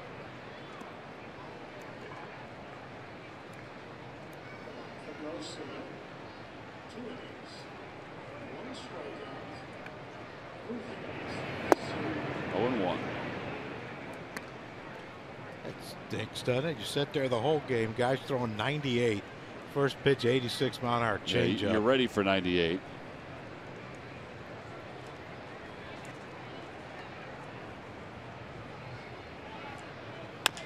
Tapper back to the mound. No. I would go back to this on that particular Andres Blanco at bat, and I'm a big fan of him. Don't get me wrong, but we're down. We're down 7-4 in the bottom of the 7th inning, and our pinch hitters are swinging at the first pitch. You got to take some pitches, don't you? When you're down by 3 runs, we need base runners, don't we? You got to give the pitcher a little bit of a chance. We need at least 2. Then a 3-run homer.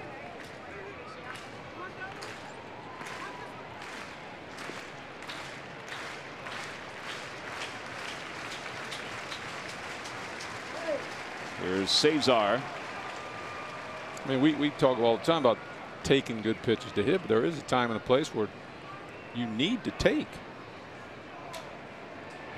and a time and a place where you need to be aggressive.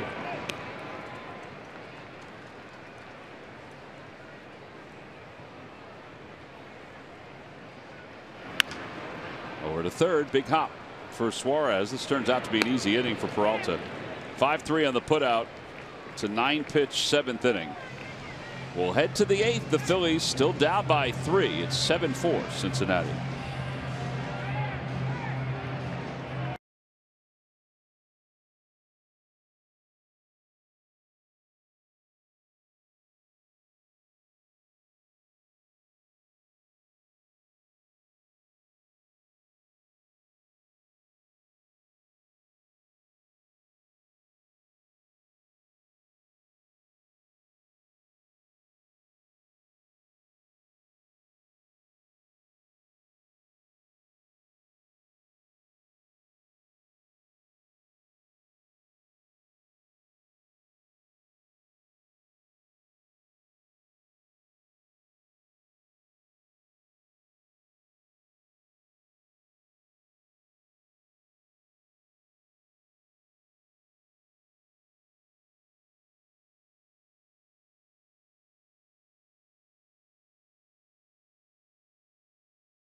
dealers. Hurry to your local Del Val Honda dealer. Visit DelValHondaDealers.com.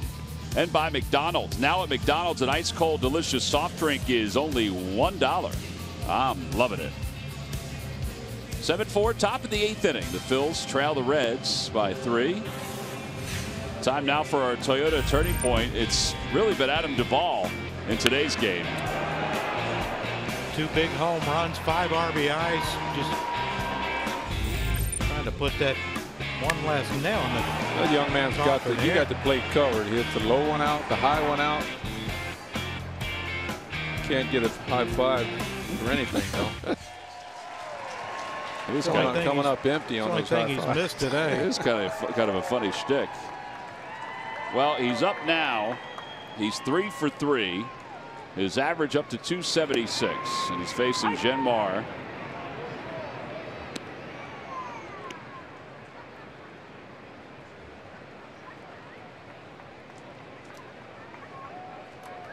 Drew Storen warming up in the bullpen for the Cincinnati Reds.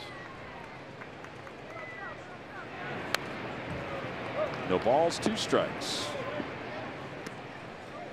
Is that almost 3? How do you miss that one? I mean, if you already got 2, sometimes it's all you got to do is move your bat.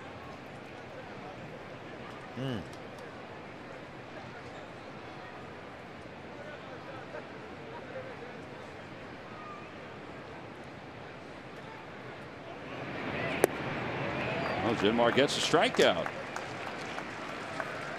7 in a row retired by the Phillies bullpen. Every time the Phillies pitchers retire the opposition 1-2-3. Comcast will make a contribution to Phillies charities. Phillies baseball is brought to you by Xfinity. Xfinity X1 will change the way you experience TV. Storen is number 31. Raisel Iglesias is warming up in front of the mound, just throwing as Suarez takes strike 1. You think sometimes those closers look at the scoreboard and say, okay, it's 8th inning, we're winning by 3. I hope we don't score anymore so I can get a save situation. Absolutely. I take it you might have played with I don't say that because I'm a pitcher. I say it's human nature.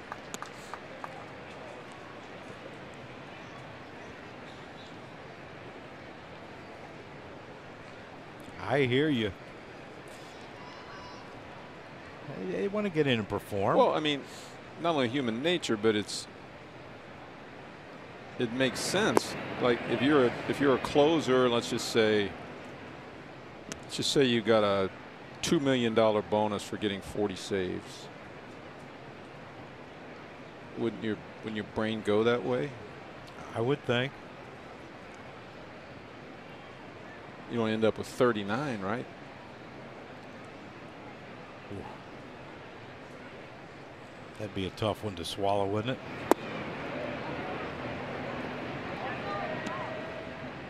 Speaking of tough ones to swallow, looked like Knapp may have wanted that pitch there. It's 2-2.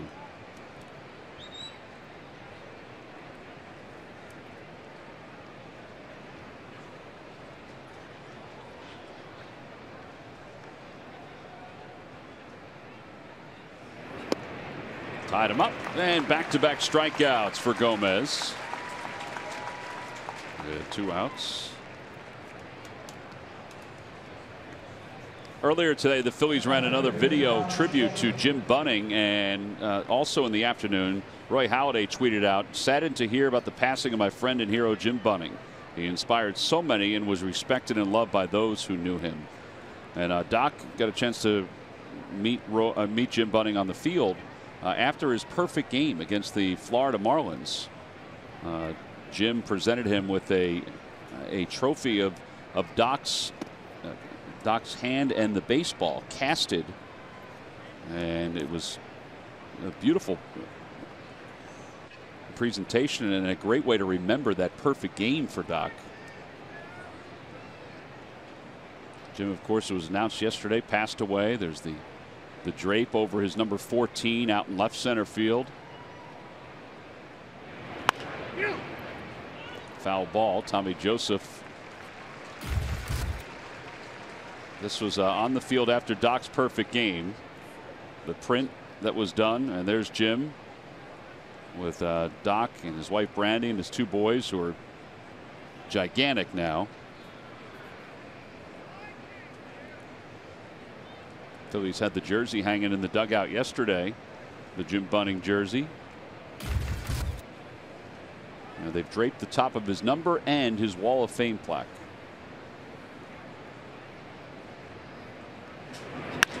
A line drive caught by Cesar Hernandez. The shift works beautifully. 9 up, 9 down for the Phillies bullpen. We have played 7.5. The Phils down by 3. Herrera, Altair, and Joseph when we come back.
Game. Andrew Knapp, a one-hop throw. Freddie with a great catch and tag. And then Tucker Barnhart right here. Altair got a great jump. Would have been safe if he could have held the bag, but he couldn't hold the bag and eventually was called out. And those are our defensive plays of the game, brought to you by Hyundai and our local Hyundai dealers.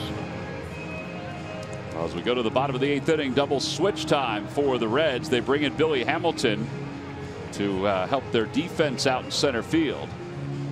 And they bring in Drew Storen. Storen in his 21st game, 1-1 with an ERA of 2.70.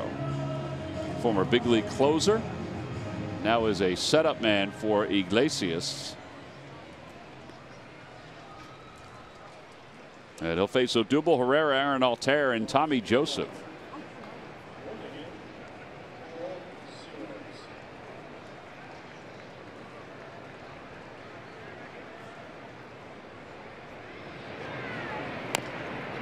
Bouncing ball foul, and it's 0-1.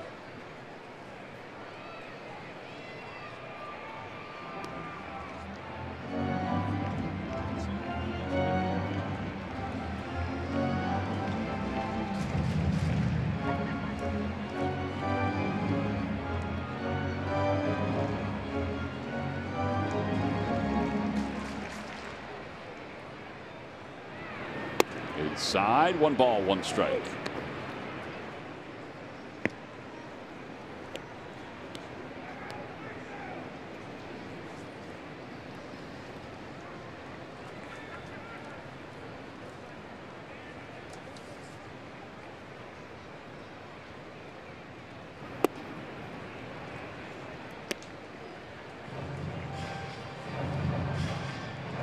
Kind of liking to watch his at-bat progress, John. I mean, obviously, you know, I'm not a fan of swinging at the first pitch when you're down 3 runs. We'll see what happens if we can get to 3-1. Well, let's hope it gets there. outside. 3-1. So there you go. Now you have two ways to look at this. It would do Odubel good individually to maybe get a 3-1 fastball right there and hit a rope, right? Get a base hit. But if you're trying to win the game, Odubel has to take this pitch, because you got to give the umpire a chance to just give you the benefit on a close pitch. Like right there, for example, that ball could have been inside, right? Ball 4 could have been inside. It'd have been close, yeah. Right. It could have gone either way. Exactly. Boy, he's had a rough day. Let's check in with Greg Murphy, who's going to update us what's going on around baseball. Murph. All right, thank you, Tom. Time for our unlimited baseball break presented by T-Mobile. And, well, they're holding their collective breaths in Anaheim. In a game in Miami today, Angels and the Marlins in the 5th inning. Mike Trout stealing a base, sliding into second head first, and injured his hand. He had to leave the game in the 6th inning. Reports are starting to come in about the severity of the injury. We'll keep you posted on that. But right now, Mike Trout out of that game. The news a little bit better for the slugger in New York. Aaron Judge for the New York Yankees. He hit his 16th home run of the year, and it was his first grand slam. He hit it in the 3rd inning. Bases loaded against the A's. Steps up there, hits number 16. Right now, the Yanks are winning that game 7-5 over the Oakland A's. Guys? Remarkable year for Aaron Judge. Has evolved into, well, not only a fan favorite, but just a perennial power hitter. He has no choice but to be a power hitter. It's true. Base hit for Altair. A 1-out single. Power hitting is not just hitting long balls, but power hitting is hitting line drives past infielders before they can move. Have you ever been up close with Aaron Judge? No, I've seen him in spring training. I never stood next to him. He's a big boy, big man.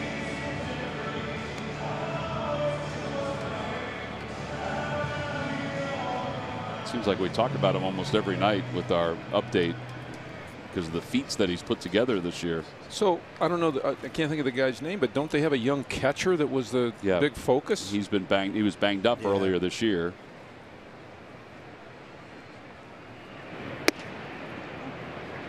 But he is, you're right. He was the focus. But their young players as a whole have really been a focus this year.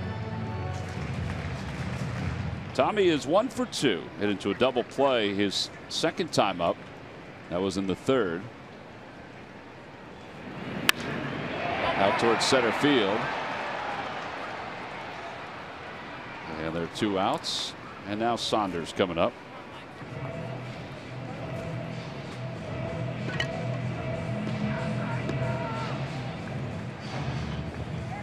I don't remember Storen dropping down like this. A few times that I've seen him pitch, dropping down sidearm.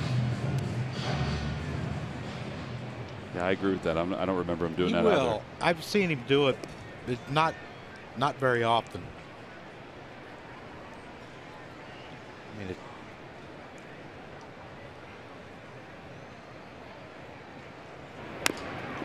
Saunders fouls that one off his foot. He'll take a walk. You talk about the mentality of a relief pitcher. 2 years ago, or what was it, 2 years ago? He was having a heck of a year as a closer. And then they trade for Papelbon, and then I thought, okay, now we got Papelbon 9, Storen 8, and Drew just couldn't do it. He couldn't do it. Yeah. I see Saunders. Michael, I tell you what, I still got a bad toe from fouling a ball off my foot in spring training. You don't know how that feels. But I don't mind him swinging hard, trying to drive that first pitch, because there's 2 outs. This is not the leadoff hitter of an inning, but there's 2 outs, a man on base, and if he hits a long ball here, it's a 1-run game. It makes a big difference. We're not just basically with him up the plate looking for base runners now.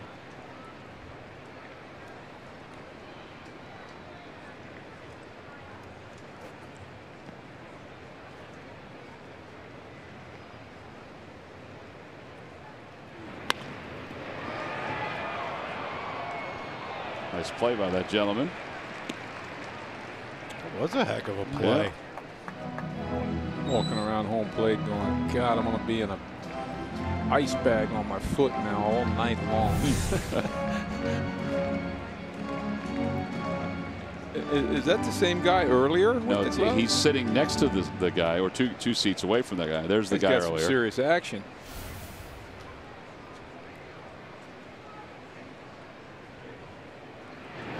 Outside 2-2 to Saunders. Grind it out, grind it out. Now we got the tying run in the on deck circle.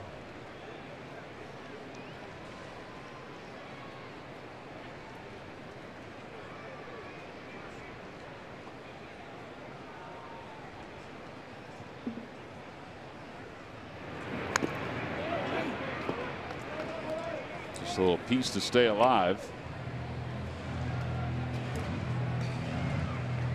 You know, the people, the fans along those fences down there probably really are experienced fans that know to bring their glove, because you get a lot of action down there, right? Yeah, you would think.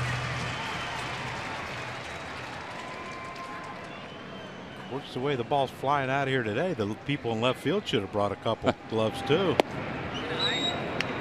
Okay, Johnny Boy, Tom, we are one pitch away from tying this ball game up.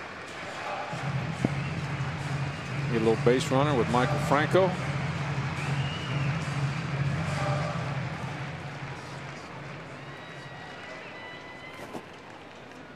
Altair will take off.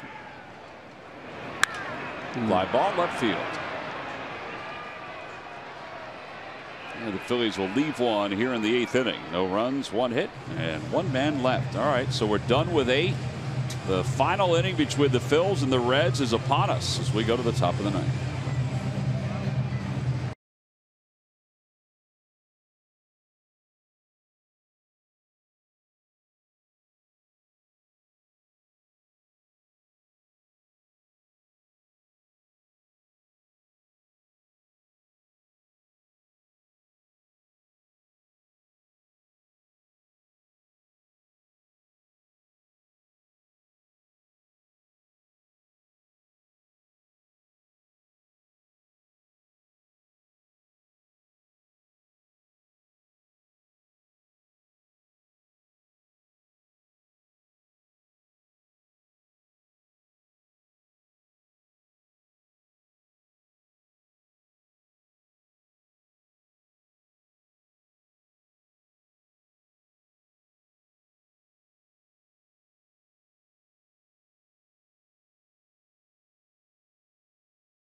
For those who paid the ultimate sacrifice, we celebrate Memorial Day and Memorial Day weekend. Tomorrow is the official holiday.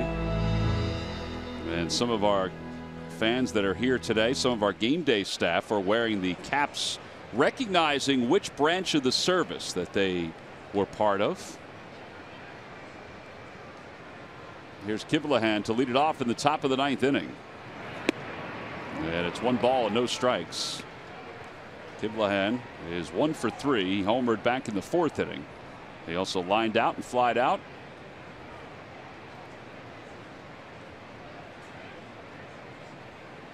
So he went to Rutgers, but did he grow up around here too? Grew up in North Jersey. Okay. Went to a Catholic school up in central North Jersey. Swing and a miss, 1-1.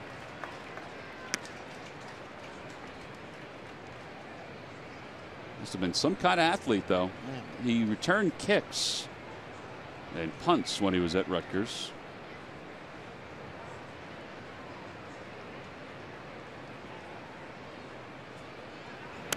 Fouled it away, and it's 1-2. Not an easy job in football. No. There's his family who have made the trip to see him today. They all got their phones ready for something big to happen. Hopefully they were taking a picture earlier when he hit the home run for their sake. Probably Mets or Yankee fans, right? I up would there? think so. St. Joe's, Montvale. Now Reds fans. I think there's a good bit of folks that are Reds fans from that area. He launches one out toward left again, and he's got his second home run of the day. Well, they are certainly pleased. And most of them got it on the phone. Yep. That was a little slider, you know, outer half of the plate, and he just kind of hooked it. One big difference in today's game and games years ago. I mean, that was not that bad of a pitch, but he just reached out and got enough of it to fly it into the left field seats. And it kind of, maybe on TV it looked a little bit, didn't have the bite. You know, the slider didn't have bite. Well, happy for him, but really stinks for us. No, it ends that scoreless streak for the Phillies pitchers, the Phillies relievers. It was at 22 2/3 innings. First scoreless streak that is longer than 20 innings since 2004, when they had a 28-inning scoreless streak.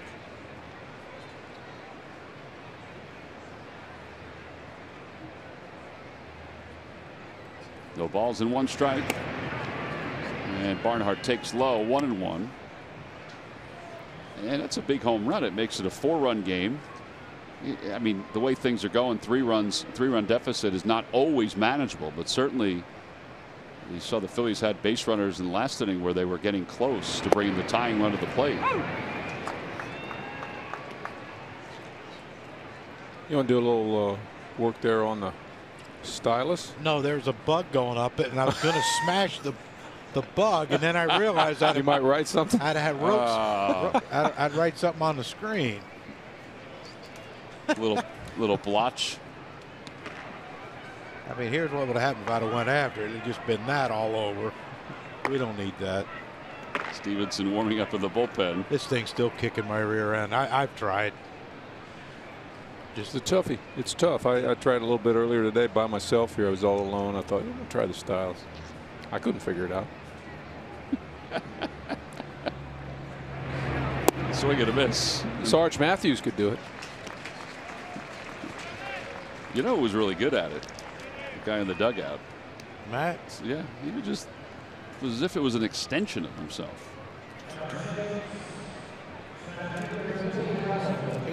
Multitasking I can't multitask.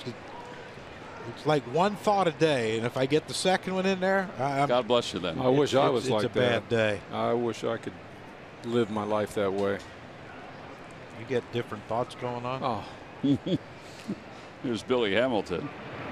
Swing and a miss, 0-1. And the older you get, the harder it is to multitask. I've given up.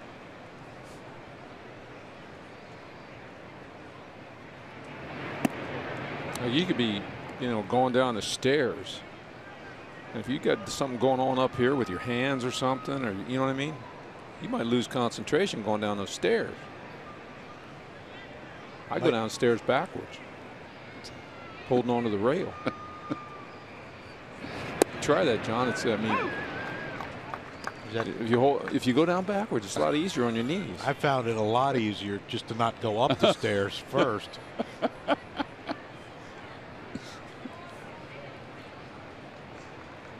You don't have to see when you're going downstairs. You just got to back down the stairs. See, the bedroom at our house is downstairs, so. Oh, that's a good thing. So you're never upstairs.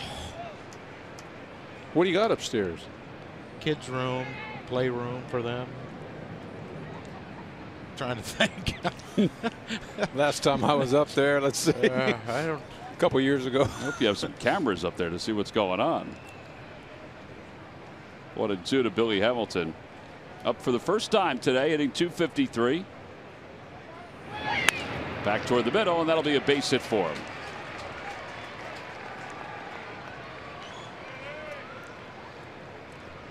Well, after this 3-game road trip in Miami, the Phillies are back next weekend as the San Francisco Giants are in town. On Saturday, June 3rd, it's a 4:05 first pitch.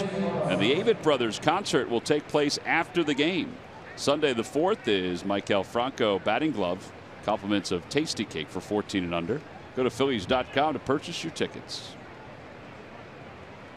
So this Miami and then back here? Yeah. It's a quick jaunt. You're already packed, right? Who, me? Yeah. Yeah, I'm going to Miami, but then I leave from Miami to go home. Yeah, okay. we drop them off. Phillies are here for 3 against San Francisco, but then it's back on the road to Atlanta, St. Louis, and Boston. Yeah, I got a couple knuckleheads driving over to Naples. They're going to drive me home Wednesday, going to the game. Might not get back. Phils are in Boston. Yeah. For 2. I wonder if I could get tickets. What? So here's something. I have respect, utmost respect for you, but I'm going to teach you something right now. You're Michael Jack Schmidt. If you call the Red Sox and say, "Hey, I'm Mike Schmidt. I need some tickets to the game," they sell that game out every game. That stadium out every game, don't Not they? for you, they don't. For a schlep like me, oh yeah, yeah. We don't even let you in the city. Schlep rock. Don't even come to the John, airport. you're not a schlep. I'm not Michael Jack Schmidt. Here's the 1-ball, no strike pitch to Peraza. And another throw over. You ever play in Fenway? Yeah.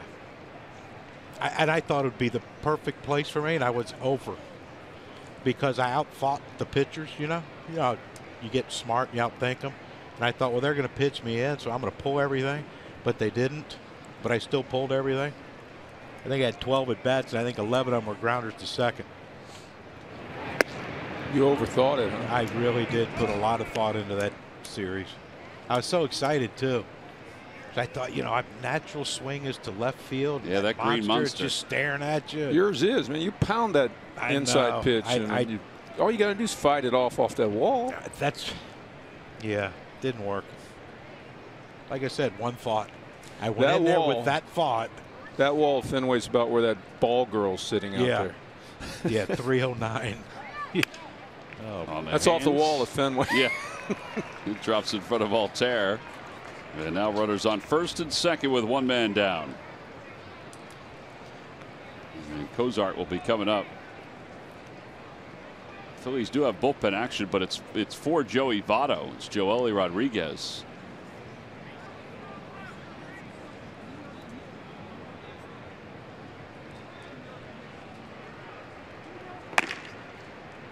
Did you ever play up there? No. No, you never played up there.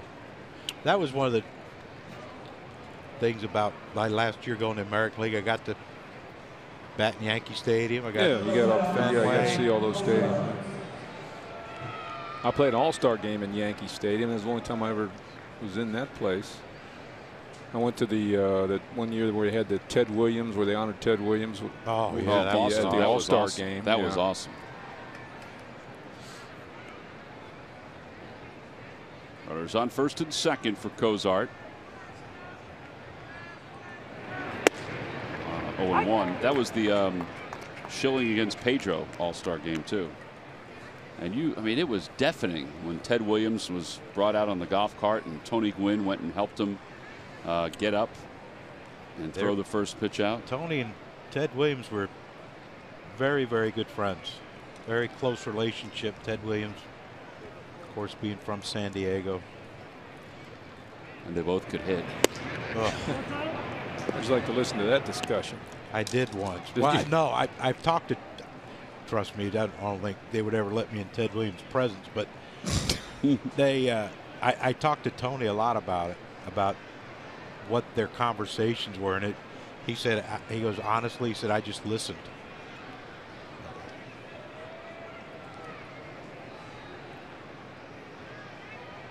There's a couple of left-handed hitters. They'd let you in. You're a left-handed hitter. Tony helped me a lot. And then after I got traded to the Phillies, his scouting reports were spot on with every pitcher in the Expos, and The Mets. You know, he is a funny hitter. I saw him win a home run hitting contest one time. You'd never believe that about Tony Gwynn.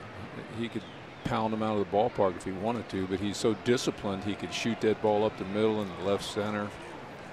We were playing them here, and it was extra innings, 10th inning, I think. And I told Darren going out, Tony's leading off. I said he's going to try to jump you first pitch. He said, nah, he always takes the first. I'm telling you, he's going to try to jump you, and he hit a bomb. And he would. He'd pick and choose his spots when he thought, you know, they're going to try to pitch. They're going to try to, you know, get strike one, and I'm not going to let him. You think he could have been a home run hitter if he chose to? In the minor leagues, he used a longer bat, like a 34-inch bat, and he hit some bombs. I mean, he had some unbelievable power. But he never thought it would translate in the big leagues for him consistently. So, and that was his big thing, is consistent. I just want to be consistent, you know. But the year we went on strike, he was at, listen to this now, you'll love this. It was August. He was hitting 394. And I said, you gonna hit 400 this year? He said, yep. I said, how do you know that? He goes, I'm just starting to get hot. And around the horn, 5-4-3 double play. That gets Gomez out of any more trouble here in the 9th inning. However, the Reds tack on one. We come back for the bottom of the 9th inning. It's the last chance for the Phils.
As you guys mentioned, at the end of this game, well, off to Miami go the Phils for a 3-game series. Starting tomorrow night, Jeremy Hellickson will take the ball against Edison Volquez.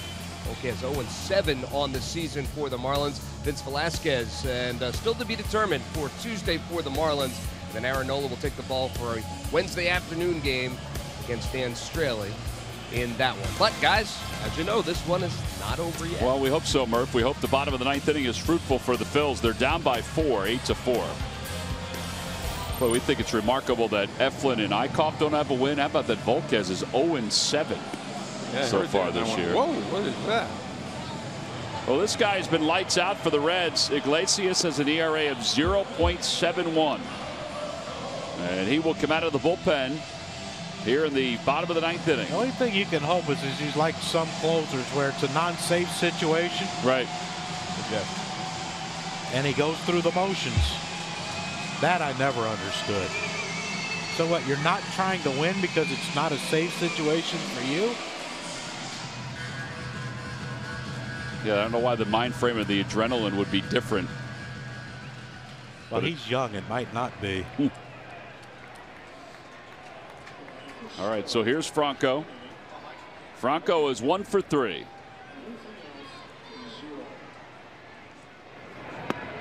And it's 0-1.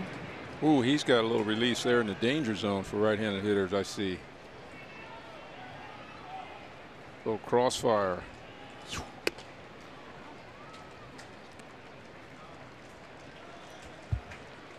Crossfire with a drop-down slider. Whee! 1-2.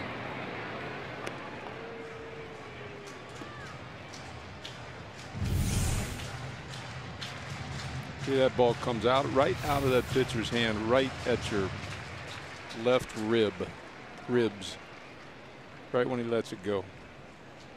Talk about discipline. Just keep that shoulder in there. Hit that ball up the middle. Very hard to do. That one's from over the top.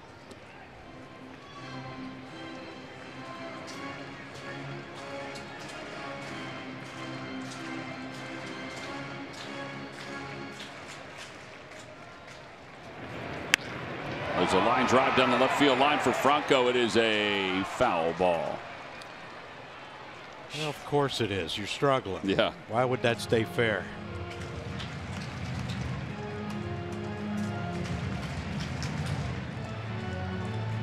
Probably expect that slider here at some point with the count 2-2. It's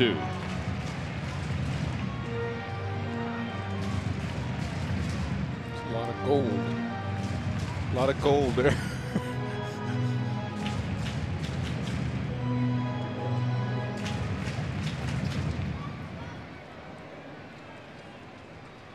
That's right. Step out of that batter's box and get your breath back and get your concentration back. Go to work.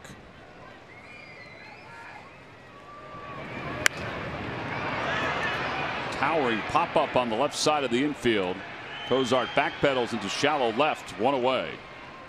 Following the ball game, stay tuned for Phillies postgame live presented by Cure Auto Insurance. Rob Ellis, Ben Davis are standing by. They're going to talk about Zach Eflin and his lack of effectiveness here today, and the fact the Phillies have not won a series coming into this one since the last week of April, and here we are in the last week of May.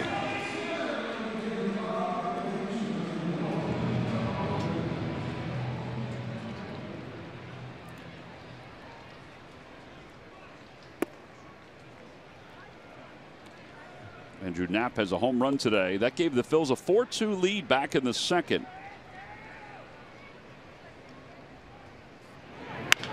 To the right side. Votto will get it. Iglesias covers. 2 outs. And Freddie Galvis is the last hope for the Phils. Concentrate, Freddie. You can even drop one here if you want, you know. Nothing wrong. We need base runners. Third baseman's kind of giving you a bunt. Why not? Just like to see him continue that same approach he's had last at bat yesterday and has at bats today. Yeah, you're right. Go ahead and work on something in this at bat, right? Try to pull off that line drive swing you had earlier in the game.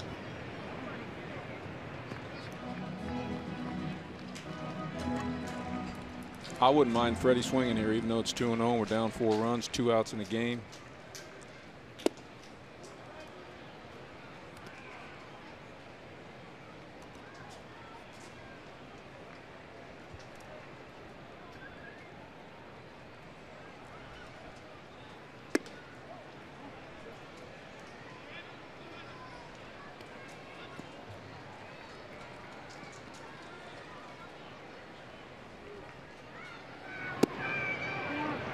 Freddie draws a walk, so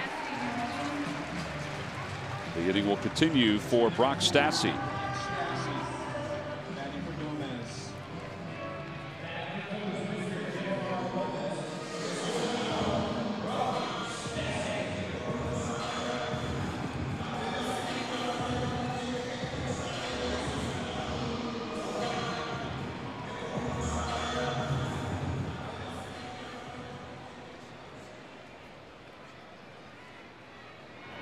Galvis goes, pitches a strike, 0-1.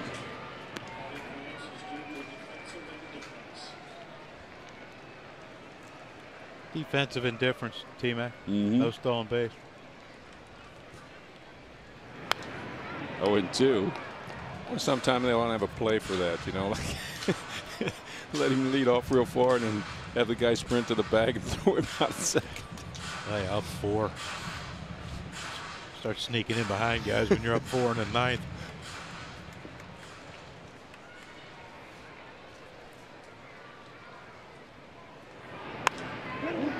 The right field line, that'll hook foul and out of play, and it remains no balls and 2 strikes.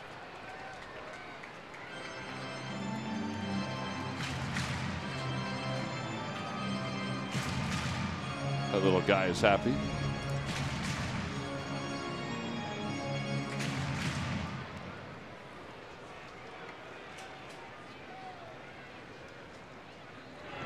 Got him. 96-mile-an-hour fastball. Brock Stassi's down on strikes, and the Reds have taken this series. They've taken 2 of 3 as they win this afternoon by a final of 8-4. Adam Duvall, Patrick Kivlahan are Chevrolet players of the game. Duvall, 2 home runs, 5 RBIs. Kivlahan also with 2 home runs, the first time in his big league career. So the Reds pull within 1 of 500 at 24-25. And the Phils dropping a series to the Reds for the first time since August of 2006 here at Citizens Bank Park. Time now for our W.B. Mason deliveries of the game, and this is a big part of today's storyline, the home runs by the Reds. Yeah, Adam Duvall got on the board early against Zach Eflin, that 2-run homer. And Kevlahan said, you know what, I'd follow you up with a little solo job here, but I'm just getting started. And Duvall said, yeah, you know what, I'm just starting myself, but I'm going to drive in 5 with my 2 homers. Single, of course, drove in another, well, 1 in the first, but 2 home runs by Duvall, and then Kevlahan with the family and friends cheering him on. Decided to go double up the pleasure with a home run, and there's the family and friends going nuts. And those are our W.B. Mason deliveries of the game. So the Reds take 2 of 3 for the Phils. They win it today 8-4. We'll be back to Philadelphia to wrap things up right after this.